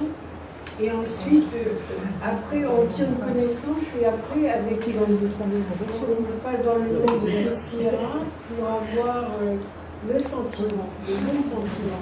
C'est pas plus fort, ça? Alors oui, vous avez raison, c'est très bien ce que vous dites. Et je vais vous souligner, je vais vous donner un exemple. En sortant en Mifsaïm, je me rappelle, justement, moi je suis plutôt intellectuel, donc je préférais étudier que de sortir dans la rue mettre les tefilines. Mais quand je le faisais quand même, j'étais pas froid quand je le faisais. Froid. Certains le faisaient quotidiennement, on va dire, ils étaient plutôt froids, ils venaient pour l'action. Tandis que moi, si déjà, alors je donnais tout mon être là-dedans, quoi. Et les gens le ressentaient. Il y a quelque chose qui se transmet au niveau des sentiments. Et vous avez un grand amour de l'autre qui se dévoile. Et oui, c'est là où le rabbi nous dit, c'est pour toi que je te dis ça de sortir. Pas pour eux. Il y a quelqu'un d'autre, un autre chaliar va venir, va s'occuper d'eux. Mais toi, ça te fait du bien. Bien sûr, ça fait un grand bien. Bien sûr. Ceci dit, on ne peut pas faire ça du matin au soir parce que la source de vitalité vient plus de l'étude. Il faut savoir trouver le juste milieu entre toutes choses. Oui. Donc, au moins, quand on est intellectuel, il faut au moins enseigner, transmettre par l'enseignement, etc. Chacun doit trouver là où il est plus misfaïm, de ce côté-là ou de ce côté-là. Ce qui n'empêche pas de faire les uns des autres, mais dans toutes les situations. Une bonne santé. Voilà. On a compris. Premier état, Idgalot pour la Metsiout. Et c'est ça notre gros problème. C'est ça ce qui nous apporte. Je ne traduis pas à chaque fois, mais vous avez bien compris. Vous revenez dans les notes. Dévoilement pour en fait exister par ce dévoilement. Si je le dis comme ça, c'est perçu différemment, même pour moi, au moment où je le dis. Vous entendez ça? Si je me dévoile pour exister par le dévoilement, c'est là où je découvre moi-même que je suis très pauvre en fait. Je vais vous donner encore un exemple. Il faut qu'on aille au bout de cette idée-là, d'accord? Qu'on se sorte de psychanalyse, qu'on se débarrasse de beaucoup, d'accord? C'est-à-dire que, comment vous dire? Avant d'enseigner, je vais le traduire personnellement. Avant d'enseigner, j'ai ce sentiment que je ne connais rien du tout. Que je suis, comment on dit, bourre et amarès, je ne connais rien du tout, mais rien de rien. Ok? Avant de parler, avant d'ouvrir la bouche, de dire l'enseignement. C'est seulement au moment où on parle que l'expression nous apprend nous-mêmes ce qui est en nous, qui s'est emmagasiné avec le temps. Oui? Donc en fait, c'est pour ça qu'il y a deux sortes de façons d'enseigner. Ou je prépare des cours, je les ai codifiés, etc., et je les enseigne. Mais c'est très limité finalement dans la construction. Ou alors, toute ma vie, c'est d'étudier, et quand j'enseigne, je dis ce que j'ai étudié. Mais je ne prépare pas le cours, parce qu'il va naître de toute mon étude. Oui? Ça peut être la différence où le médecin, on lui a appris exactement ce qu'il devait faire, et c'est exactement ce qu'il devait faire. Mais il ne va jamais devenir le plus grand médecin du monde, évidemment. Ou alors, il a appris la médecine et quand il se met, maintenant, il est une autre personne. Et c'est comme ça peut être sur les scènes du théâtre ou sur autre chose, etc. Ou, vous voyez, ou dans les mifsaïm, ou dans toute chose, on peut voir les choses de deux manières. Ou je codifie les choses exactement, je vais transmettre ce que j'ai, ou alors je décide de donner toujours plus que ce que j'ai. Et pour donner plus, je suis obligé d'arrêter de m'enfermer, de limiter. Vous comprenez? Et c'est là où on se met en danger. Moi, j'ai pratiqué ça des années. J'ai bien vu au début que quand je préparais, c'était une grosse catastrophe, parce que je m'ennuyais dans les cours. Quand on s'ennuie, tout le monde le sent. Jusqu'au jour où j'ai dit, j'arrête de préparer. L'important, c'est que j'étudie, que j'ai quelque chose à dire. Et à partir de ce moment-là, on rentre dans une autre dynamique. Au début, j'avais même très très peur d'aller enseigner, exactement avec le cadre. Ça fait très peur au début parce qu'on dit qu'est-ce que je vais dire? Et petit à petit, on se dénude, on apprend à se dire alors si je m'humilie en public, qu'est-ce que ça fait? Oui, vous comprenez? S'humilier, c'est très bon, ça fait du bien. Si en plus, oui, ça fait du bien parce que ça enlève tout le yesh en un instant. Et oui, en un instant, on attend. En fait, c'est ça, on apprend petit à petit. Tant qu'on n'a pas fait ce travail, forcément, il y a beaucoup de choses superficielles que l'on trimballe avec nous. Il faut vider la valise et on voit elle est plus légère, vous comprenez? Le sentiment de non-existence au départ. Hein. Voilà, exactement. Voilà. L'infini s'exprimer à travers notre bouche. Exactement. Et le gros tikkun hamidot de nos générations, c'est les enfants qui nous le font, je veux dire, franchement. On peut donner beaucoup de travail sur l'intellect et nos enfants, de toute façon, nous feront le tikkun hamidot dont on parle dans les livres. D'accord? Les enfants nous enlèvent beaucoup de yesh et dévoilent énormément de yesh en nous. C'est-à-dire de la colère, de la mesquinerie, du manque de patience et tout. Ouais? Donc les enfants sont là pour voir où je me trouve encore. Effectivement, on voit que c'est pas possible, il y a encore tout ça. Et alors, c'est pour ça que d'un autre côté, il faut se donner à fond dans ce qu'on fait. Il faut être passionné et transmettre cette passion. Ce que la Chassidou dira, Chay la Chayot, vivre pour vitaliser les autres. Et les Rebim sont très makpidim sur ça. Il ne suffira pas de vivre. Je vis pour vitaliser les autres. Et ça, c'est la Chassidou Rabat, c'est vrai. C'est-à-dire, il ne suffira pas, il y a Breslev un peu dans le même état d'esprit, Mais sinon, souvent, les autres, il y a des courants où c'est très « je m'occupe de moi ». Vous voyez, ça se différencie. Et c'est pour ça, si on veut être rabbin, ça veut dire ça. Ça veut dire tu ne peux pas vivre pour toi, sache. Tu dois vivre, t'habiller dans une vitalité que tu vas transmettre à ton tour. Et peu importe que j'ai 1 an, 2 ans, 10 ans, 20 ans, 50 ans, 70 ans, 90 ans. Ça ne change rien. D'accord ? Ok. Alors ça, c'est le premier état, on a analysé. Le deuxième état, on revient. C'est quoi ? C'est O Sheid Galot Irak Beprinat Gilou Iminaitsem. Ou alors que le dévoilement est uniquement un dévoilement depuis les sens. Comprenez ce que ça veut dire ça ? Lo liot beprinat metziut rak itgalut levad. C'est pas pour être une metziut, c'est pas pour être le plus beau, le plus grand, le plus fort, je sais pas quoi, que je parle, que j'exprime, que je dis. C'est pour dévoiler la chose. Vous comprenez, ça change tout dans notre vie. Dans notre vie personnelle aussi, ça change tout. Si une femme dit à son mari quelque chose parce qu'elle a envie d'être intelligente aux yeux de son mari, ça va tout changer. Bon, heureusement, au quotidien, il n'y a pas trop ce truc-là. Mais si c'était le cas, on verrait que ça ne pourrait pas agir sur lui. Ou le contraire, c'est plus le mari envers la femme de ce côté-là, je crois. Qui veut dire quelque chose pour paraître intelligent devant sa femme, vous voyez ? C'est le yesh, c'est le premier état dont on a parlé. Mais si c'est juste de transmettre un dévoilement, tout est changé. Un ami qui parle à un autre ami, ou une amie à une amie, vous voyez, elle lui dit, en fait, elle veut lui faire la leçon, comme on dit, au lieu de lui transmettre quelque chose de profond, ça change tout. Vous voyez ?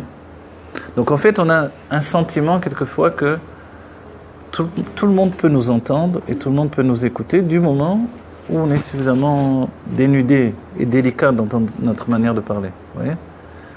Je ne dois pas vouloir abîmer l'autre, je ne dois pas vouloir lui faire de leçons, je dois juste lui transmettre un message. Dans ce cas-là, en fait, il n'y a pas de raison qu'il ne le reçoive pas. C'est ce que la Chassidut dit, ou la Torah en général, ce qui sort du lèvre rentre dans le... Ce qui sort du cœur rentre dans le cœur. Kemaim apanim le panim, ken lev adam le adam. C'est toute la Chassidut, toute la Kabbalah. Comme de l'eau qui reflète l'eau, ainsi en fait le cœur de l'homme dans un autre homme. C'est aussi bien dans les mondes divins que dans ce monde-ci. C'est pour ça que le monde de Hatzilut reflète le monde d'avant le Tzimtzum. Et que nous, en fait, nous sommes capables de refléter le monde de Hatzilut aussi. Vous comprenez ? Le but du monde de Yetzira, c'est de désigner le dessin du monde de Hatzilut. Et le Rabbi Rashav va l'expliquer. Alors, le Rabbi Rashav a donné l'explication par rapport à l'exemple d'un grand sage qui transmet des choses. Et dans tout ce qu'il transmet, finalement, il ne dévoile pas tous les détails. Mais tous les détails sont inclus dans ce qu'il transmet. Et les élèves sont capables de prendre les détails, etc. Voilà. Le Rabbi a donné tellement de choses, on va dire, si je faisais ce que le Rabbi me demande du matin au soir, j'aurais explosé depuis longtemps. Oui. Entre le Rambam, le Gemara, les Sili, le Mifsaïm, le truc. Comment je vais faire tout ça ? C'est impossible. Oui ? Ah voilà. En fait, on comprend bien que il y a aussi d'accepter le fait que je suis imparfait, en sachant qu'on est des tzadikim. Mon imperfection, elle est dans la réalisation. Je ne peux pas tout faire. Je vais commencer à vivre avec ça, avec l'idée que je ne peux pas tout faire. Vous voyez ? Mais cette idée-là, au lieu de me miner le moral, au début ça casse un peu, elle va me dire, bon, ben, mon imperfection, c'est autre chose que ce que j'avais pensé. Parce que le Rabbi, il aime cette imperfection. Il aime, et il est même dit que la force de ma chair, c'est d'utiliser tout ce qu'il y a dans l'homme. Ce qu'il y a de bien et ce qui semble mal également. Vous voyez ? Je dis qu'il semble mal. Parce que dans cette idée-là, si c'est utilisable, c'est que c'est du bien également. Alors c'est quoi ? C'est de faire fusionner l'obscurité et la lumière. C'est de fusionner les deux à un niveau tel où finalement la lumière va s'installer de plus en plus. Comme une lumière évidente, vous voyez ? C'est que l'obscurité, elle n'est plus un obstacle. Voilà. Elle est un moyen. Exactement. C'est tout l'enseignement du Baal Shem Tov, ce que vous venez de dire. Ara okise la tov. Le mal est un escabeau pour le bien. À partir du mal, je peux m'élever. C'est pour ça qu'on en a traduit les derniers temps. Voilà, que notre âme animale qui semblait a priori mon pire ennemi, non. c'est mon potentiel de vie en fait, de passion. J'enlève mon âme animale, je ne suis plus un serviteur de Dieu. Je vais faire tout ce que Dieu me demande, il n'y a pas de problème. Parce que j'ai plus d'Israël. Donc tout ce qu'il me dit, tfila, tout ce qu'on... Un robot, voilà. En fait, il n'y a plus de... Il n'y a plus rien, il n'y a plus de Ben Adam. Donc, C'est ça. alors Dieu, s'il voulait des anges, c'est ce que le Rabbi a dit, il aurait pris des anges. Donc il n'a pas pris des anges. Alors s'il n'a pas pris des anges, alors voilà, il nous a pris. Voilà. Voilà. C'est Donc, quoi le bien du yesh alors le bien qu'il y a dans le yesh, c'est justement le fait que vous ne faites pas les choses pour paraître, mais pour être. C'est ça l'état d'esprit, vous comprenez? Vous étudiez pas pour paraître, vous enseignez pas pour paraître, vous dites pas pour paraître, pour être. Mais on est presque. Et oui, mais vous voyez les gros problèmes de la... Chaque fois que ce qu'on étudie, c'est ce qu'on est. Oui, non, d'accord, mais vous voyez que la première idée, c'est ça. Faire pour paraître. La deuxième, c'est que si vous êtes simplifié, forcément, les choses en arrivent à l'être dès que vous exprimez. Mais le piège, ça serait d'exprimer pour paraître et non pas pour être. C'est comme celui... Il y a une image qui est donnée, celui qui fuit le kavod le poursuit. Vous connaissez? Le Rav Gizbour, je me rappelle, il dit, c'est quelqu'un, il fuit le kavod et il se retourne pour voir si le kavod il le poursuit. Ouais.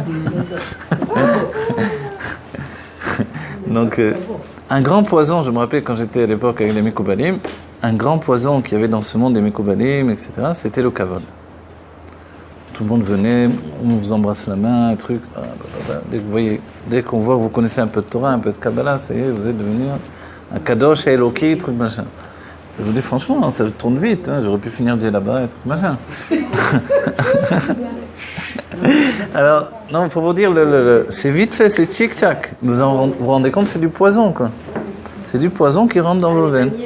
Le kavod, le truc, et ça s'habille sous le respect de la Torah. Oui, et c'est pas mal au départ.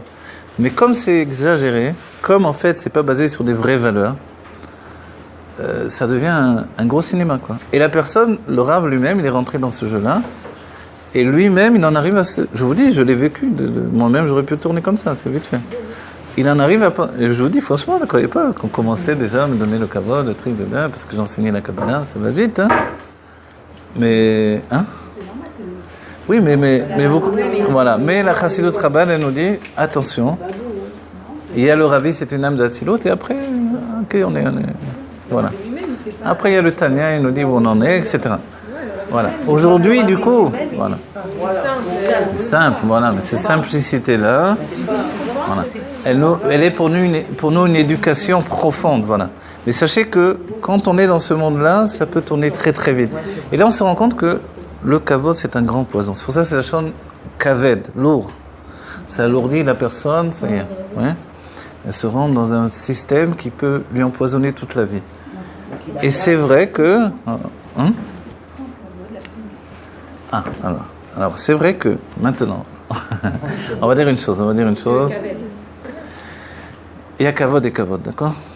Il y a ce qui s'appelle le respect, il y a ce qui s'appelle le kavod tel qu'il est perçu ici dans ce que l'on dit. Le respect, c'est le respect que l'on doit à chacun. La Torah nous dit qu'on doit même le respect à un petit enfant. Vous voyez? Des fois, on manque de respect à ses propres enfants, parce qu'on se manque de respect à soi-même. Alors, il faut apprendre à garder le respect de chacun, même d'un petit enfant, parce que ce respect, c'est quelque chose de sacré. C'est le respect de la vie. C'est le respect du choix de Dieu qui a choisi cet être-là. Donc on doit le respecter, c'est certain, vous voyez? C'est de ça dont vous parlez, c'est le bon côté du kavod. Mais le kavod, en fait, qui est popularisé, c'est le kavod qui est venu du côté de la Torah, qui est devenu également un poison. Depuis le dévoilement de la Chassidut, on a fui ce kavod. On l'a fui de manière poussée, à l'extrême. Aujourd'hui, finalement, on a suffisamment reçu de Torah pour se rendre compte que on n'a pas besoin d'en faire trop non plus, mais on sait bien quand même qu'il est là, le poison. Et que ce poison-là, il peut devenir un sam mavet. C'est ça ce que les sages ont dit, que la Torah dit elle-même. C'est-à-dire que la Torah, dès qu'elle me rend quelqu'un de trop important aux yeux des autres, alors ça y est, je peux penser que ce que les autres disent sur moi, c'est vrai. Et ça va vite, vous voyez. Je vous le dis parce que je l'ai vécu, moi. C'est-à-dire la personne, elle croit vite fait qu'elle est un grand sadique, et que ci, et que ça, vous voyez. Et comme il y croit, ça peut marcher, il peut même faire des miracles. Comme il y avait une histoire avec le Rabbi Moharaj, quand il est... Oui, carrément, parce qu'elle y croit vraiment. Et c'est ça le secret. Ah oui, parce qu'on peut vous dire tel Mekoubal, il a fait ça, il a fait... Et ça peut tourner au fait qu'il croit tellement en lui que ça marche, effectivement. Alors on va dire, alors, il faut préférer l'autre qui ne fait pas de miracle. D'après la Chassidut Chabad, oui, on s'en fiche des miracles. C'est pas ça ce qui nous fait avancer dans la vie. On ne recherche pas des miracles, on recherche l'essence de Dieu. L'essence de Dieu, c'est plus que les miracles, c'est une vie belle, équilibrée, simple. Un grand Mekoubal, d'accord, mais au quotidien. Vous comprenez? Et qu'est-ce que je voulais dire? Je vais raconter un exemple, une histoire. Un grand Mekoubal, ça se pose même plus. Voilà, un grand Mekoubal. Ça n'a plus lieu d'être. Dieu dévoilé dans son essence au quotidien. Alors voilà. Ceci dit, il y a des gens qui étudient la Kabbalah qui sont des gens très bien, avec une grande humilité, etc. Sachez, hein, je vais pas étudier avec des gens comme ça, magnifiques, je vous le dis, des gens merveilleux. Mais en même temps, il y avait toujours ce dérapage qui était à portée de main, vous voyez, entre le jeu d'embrasser les mains et le kavod, et il y avait une histoire, voilà, l'histoire, je m'en suis rappelé. Il y avait du temps de Rabbi Pinchas Mikochitch, je crois, oui. C'était un grand chassid, du Baal Shem Tov. Il s'est levé, un grand tzaddik, il s'est levé en pleine nuit, il a été au cimetière, et il a pris un marteau, ou je ne sais plus quoi, il a cassé une matseva, une stèle. Là. Vous savez, il y a la tombe, il y a la pierre sur laquelle on écrit qui est enterré là. Et puis, ses élèves ont vu ça, ils ont dit, qu'est-ce qui s'est passé? Il m'a dit, j'étais en train de dormir, et l'âme qui est enterrée là, elle est venue me voir. Et elle m'a dit, à cause de tout ce qu'ils ont écrit là, alors j'ai pas de repos dans le Gan Eden. Parce que ça correspond pas du tout à ce que je suis. Il y avait écrit Arav, Agadol, Gaon, et trucs machin. Vous savez, comme ils mettent sur les affiches aujourd'hui. Et en fait, le pauvre, il n'avait rien à voir avec ça. Du coup, quand il est arrivé dans le Olam Haemet, là-bas, on rigole pas. On dit, qu'est-ce que tu veux, toi? Ouais.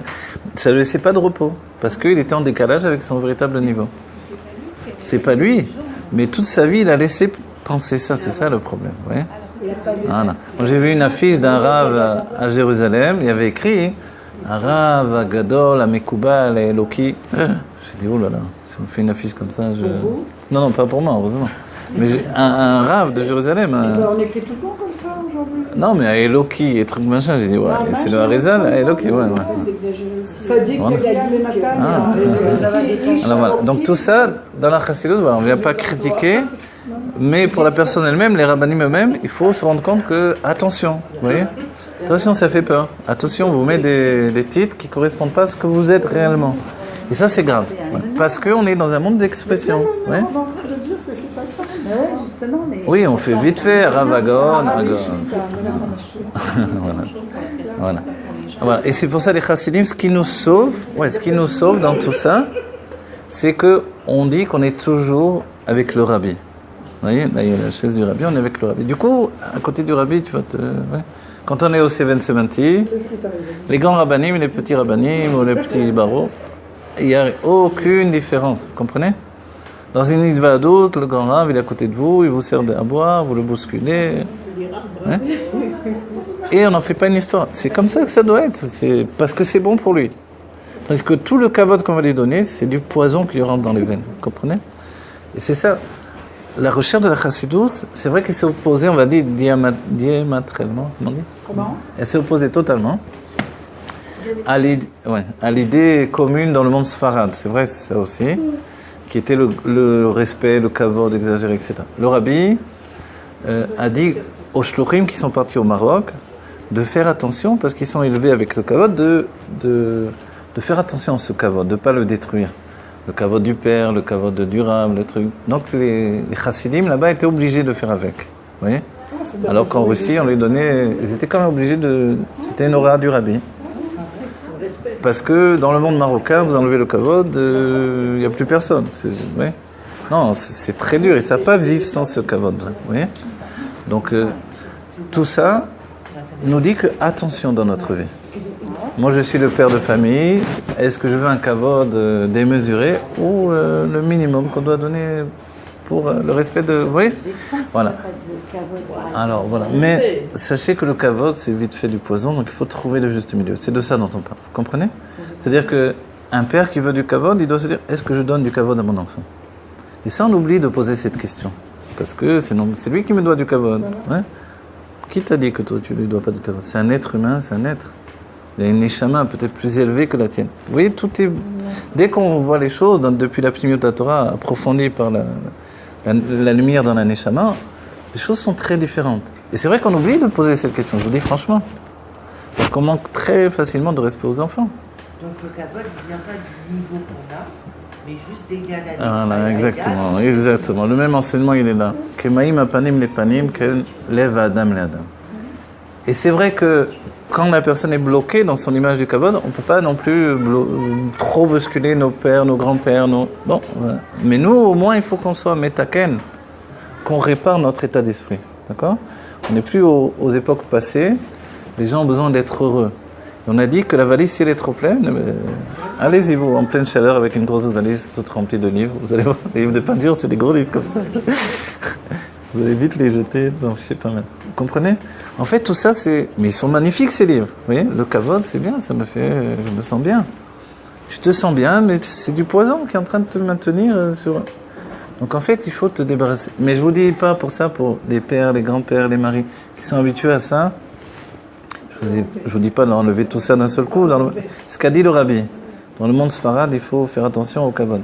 Mais sachez-vous personnellement que, je vous dis, la question que j'ai posée là, je vous assure en tant que père, est-ce qu'on se la pose ?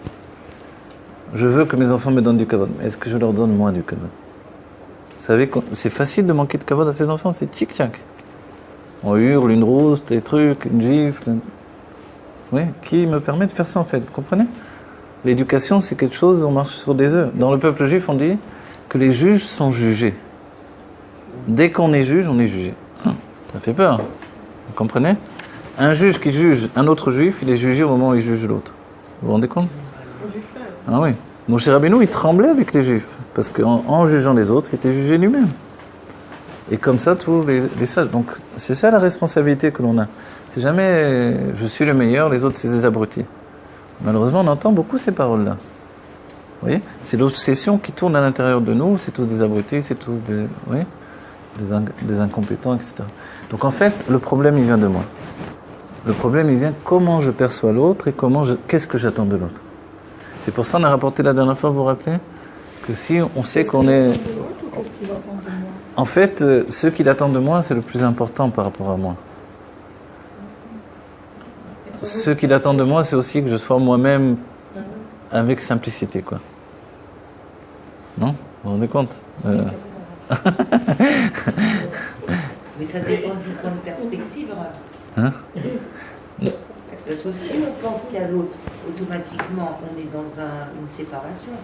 Mais puisqu'il n'y a pas l'autre, il n'y a que moi avec une expression infinie de mon être, donc on n'est plus du tout dans cette dynamique de l'autre. Oui, mais n'oubliez pas que, justement, c'est pour ça que la Torah nous dit... Non, c'est très bien ce que vous dites, mais la Torah nous dit que « Ve'afta l'eracha kamocha ». On pourrait dire, mais c'est superflu de me dire d'aimer l'autre comme moi-même. Non, c'est vrai quand on réfléchit. Aime l'autre. Qu'est-ce qu'on va me rentrer de m'aimer, moi Si c'est l'autre. Hein? A priori, j'ai suffisamment d'orgueil, pas besoin de me dire de m'aimer encore plus, vous voyez ? Sous-entendu qu'il y a quelque chose là. Ce quelque chose est que vraiment c'est un rapport d'égal à égal. Et toutes les fois. Moi je vous dis, on a parlé de Mifsaïm tout à l'heure. La vision de Mifsaïm, selon le rabbi, il nous l'a transmis profondément.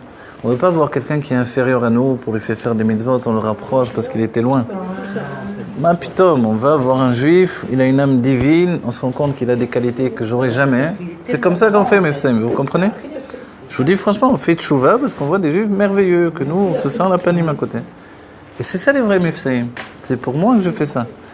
Et j'ai besoin de ce sentiment, j'ai besoin de voir, de savoir que l'autre est meilleur que moi. Vous voyez ? Quand on enseigne, quand on étudie, de se rendre compte, de voir que l'autre est plus intelligent que moi. Vous voyez ? Et c'est vrai, beaucoup. Souvent, on doit se rendre compte des choses. Parce que ça nous remet à notre place. Voilà. Pas parce que je suis capable d'exprimer de cette manière-là que je suis, oui. Si je suis un artisan, je ne suis pas le meilleur artisan du monde, j'ai ma manière de faire. Et je dois être honnête, dans chaque chose, je dois trouver le bon côté des choses. Mais de penser que l'autre est nul à côté de moi, c'est n'importe quoi. On connaît l'histoire de ce rave qui est allé voir le rabbi. Oui. Et quand le rabbi lui a posé la question, il lui dit qu'est-ce qu'il fait Maosek Vodo. Alors il lui a dit Ani Mekarev Rechokim. Il lui a dit Vodo Vedim Imnochorim. Le rabbi, il lui a dit non, Français, il lui dit français. Mitaïna. Non, parce que ce rave qui est allé voir le rabbi, et le rabbi a posé la question, il a demandé qu'est-ce que fait Vodo. Alors il lui dit je rapproche les éloignés. Alors il lui dit Vodo travaille avec les non-juifs. Il lui dit non, c'est avec les juifs qui se sont égarés en Thaïlande. Il lui dit depuis quand un juif est éloigné de quoi? C'est tout l'état d'esprit de la Rabbi. il lui dit Rachok Mima. Exactement. C'est tout l'état d'esprit. Si on a compris ça, on a tout compris en vérité. Ben oui. Donc tout est. Il a ramené. Hein. Ouais. Il a rapproché. Il y a eu un massé où le rabbi, il y a un chalier qui est parti dans un endroit, il a été embêté avec un rave réformiste. Réformiste, c'est comme ça on dit, je ne sais plus, bon, réformé en Amérique. Donc il était très embêté, finalement il a été demandé une bracha au rabbi, il ne savait pas quoi faire avec ce rave-là, et il prenait la tête, quoi. Il ne laissait pas travailler correctement dans sa shlichut. Et il arrive au 770, au moment de la Hidvadout, qu'est-ce qu'il voit derrière le rabbi, le rave réformé, vous savez, tous ceux qui sont derrière le rabbi. Il dit, qu'est-ce qu'il faisait là-dessus, là? Il a été voir le rabbi après, il a dit, c'est pas possible, le rabbi, vous mettez celui-là derrière vous. Ouais. Et le rabbi a dit, ça, toi tu fais ton travail de shlichut, moi je fais mon travail. En fait, des choses on ne les comprend pas dans la vie, c'est pas comme ça, c'est pas blanc, noir, c'est pas...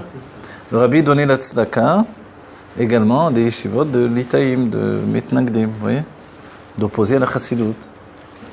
A priori, on dit, mais quel rapport, ça va pas, vous voyez. Ou le rabbi s'abonnait à un journal qui parlait du mal de lui. Vous voyez, il y a des tas de trucs que nous, on n'arrive pas à saisir. Pourquoi mettre son argent là-dedans? Pourquoi, vous voyez. Mais c'est au-delà de notre compréhension. C'est la faculté de voir le bien dans chaque chose et de savoir, en fait, avoir la largesse d'esprit suffisante pour vraiment aimer chacun pour ce qu'il est et voir des qualités dans chacun. Pour nous, c'est une éducation de vie. On ne s'est jamais arrêté, on n'a jamais commencé. Pas dire lui, il est nul, lui, il n'a pas nul, lui, laisse-moi tranquille. Lui. Non, c'est pas vrai. Chacun a m'apporté un goy comme un juif. Oui, même un goy, en vérité. Voilà, qui apprend de chacun, exactement. Donc en fait, il n'y a pas d'âge pour faire tchouva. Et la tchouva, c'est un mouvement dans la chassidut. C'est un mouvement ininterrompu. Et c'est exactement ce que l'on dit là. Le dévoilement, il est pour le dévoilement lui-même. Parce que moi, je suis attaché à l'essence. Si on est de cette manière-là attaché au rabbi, forcément, on sait la perfection d'un homme comme ça. Et c'est vrai, on va pas se... Ouais. Je ne vais pas m'imaginer que je suis arrivé à un niveau de perfection absolue. Mais quand lui me dit que je suis un tzaddik, alors je le crois. Parce que tous les juifs sont des tzaddikim. D'accord? Mais mon sentiment intérieur, comme je suis un Baal Teshuvah en même temps, c'est de me sentir un peu à la panim aussi. Mais ça fait rien, je vis avec les deux conjugués, comme on vit avec la galoute et la géoula en même temps. Vous voyez? Et c'est cette génération. Tzaddik Baal Teshuvah, c'est la nouvelle sorte de juif. Un Baal Teshuvah tzaddik. Comme vous avez dit la dernière fois, le Mashiach va faire teshuvah au tzaddikim. Vous vous rendez compte le travail? Bon voilà. Ces points-là, on a voulu exprimer. C'est le texte, mais le texte exprimé. Donc, vous avez compris 2 points. Dévoiler, mais pour me dévoiler moi-même, en fait. Ma metziut, pour être quelqu'un. Vous savez, dans le Tanya, il y a un enseignement qui dit étudier le plus non les Shem Shamaim, c'est-à-dire vraiment pas pour le nom de Dieu, c'est étudier pour être Rav. C'est l'exemple du Tanya. Ouais, c'est l'exemple du Tanya. Ça veut dire... hein?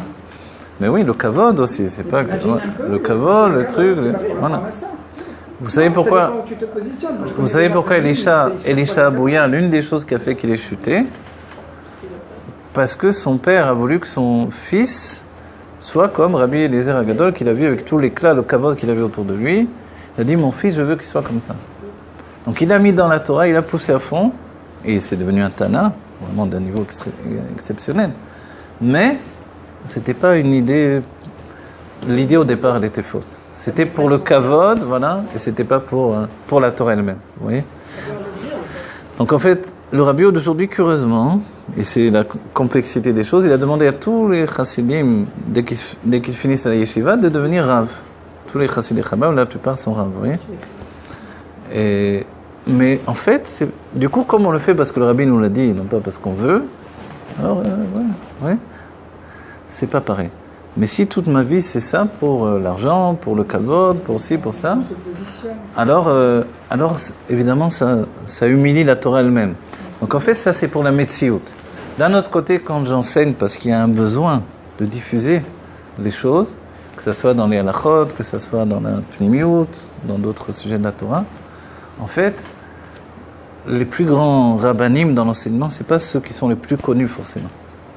Je me rappelle, j'ai étudié la Gemara pendant une époque avec un jeune Thémani, mais c'était merveilleux la manière dont il enseignait. Vous voyez, la Gemara, des fois, on rentre dans un gros yèche, parce que la Gemara, c'est un étalage d'érudition, alors là, qui se gonfle énormément pour enseigner. Et là, c'était quelqu'un de très simple, qui enseignait très simplement, et c'était un grand tanoug. Je vous dis franchement, il n'y avait pas de yeshut, il n'y avait rien du tout. Et là, on comprend la beauté des choses. Vous voyez, le monde Sfarad avait une manière d'étudier et d'enseigner au départ qui était fraîche et belle. Et la rencontre avec le monde Ashkenaz a, on va dire, bousculé tout ça. Ah bon, alors le Sfarad, il a pris conscience de sa yeshut par l'Ashkenaz, c'est ce qui s'est passé. Le Rabbi en a parlé également, bien sûr. En venant en Eretz Israël, la rencontre avec le monde Ashkenaz, qui eux disaient, vous ne savez pas étudier, vous ne connaissez rien, vous êtes des Indes, bababa, il n'y a que nous qui savons étudier. Du coup, ils se sont convertis aux Ashkenazim, ils ont changé leur nom, ils sont rentrés dans les yeshivot, etc. Malheureusement, c'est un état de fait. Mais en réalité, on découvre après coup que non, c'est faux. Pas parce qu'ils n'étudiaient pas comme eux, le pile-poule, etc., qu'ils ne savaient pas étudier.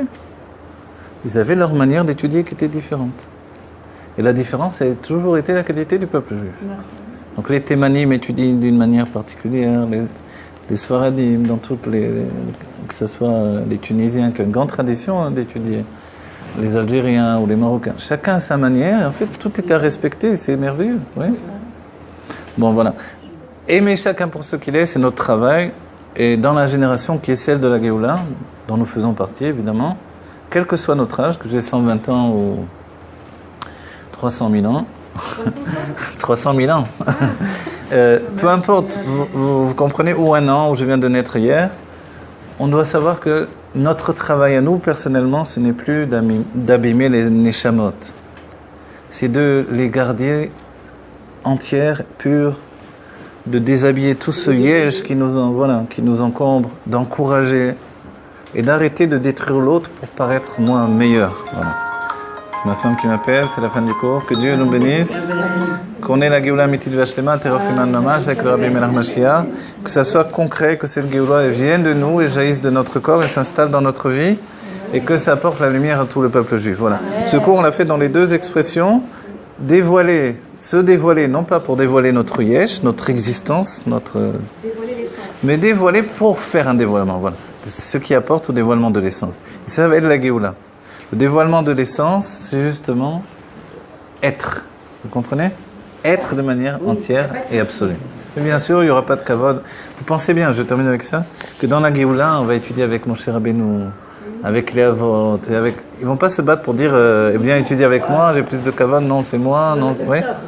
On va voir leur simplicité absolue et finalement comme c'est la Géoula qu'on va tous avoir le Gilou Yatzmut, ils vont pas dire toi te rapproches pas, je suis Moshe Rabbeinu, pour qui tu te prends, moi tu viens étudier avec moi, je suis Rabbi Akiva. Non, chacun va être heureux de venir, de m'enseigner quelque chose, etc. Et chacun sera même prêt à m'écouter et à entendre. Et le Mashiach va enseigner à tout le monde. Vous vous rendez compte? Donc, il est forcément, puisqu'on arrive à cette dor où on va tous être côte à côte, les plus grands comme les plus petits. Finalement, les différences de niveau seront de perception. Voilà, les différences de niveau seront seront tout en fait un moyen de dévoiler nos qualités personnelles en fait. Vous savez, vous pouvez étudier et connaître toute la Torah de fond en comble, mais si ça grandit votre orgueil, c'est dommage d'avoir étudié tout ça, vous voyez ? Jusqu'au jour où Vous avez une brisure suffisante pour vous remettre sur pied et comprendre que vous devez être vous un réceptacle pour la Torah. Vous voyez, pas que la Torah devient un réceptacle de vous. Ouais. Je vais parler en public, comme ça je vais leur dire ce que je pense. Non, c'est ça ton truc? Non, dis la Torah pour la Torah. Et après tu veux transmettre le moyen de l'autre de se parfaire, d'être mieux dans sa peau, dans sa vie, etc. Alors fais-le. Parce que sinon il vaut mieux écouter des coachs qui nous disent de la psychologie, qui vont nous aider à vivre mieux, c'est vrai. Donc en fait, il faut se dire, non attention, tu le fais pour aider les gens à mieux vivre et être bien avec eux. Et aujourd'hui, pour les Kabel Pnei Mashiach Tzidkenu Teref U'Men. Amen. Qui a donné, nous Morenu Rabbeinu, Melech HaMashiach, l'Olam Vaed.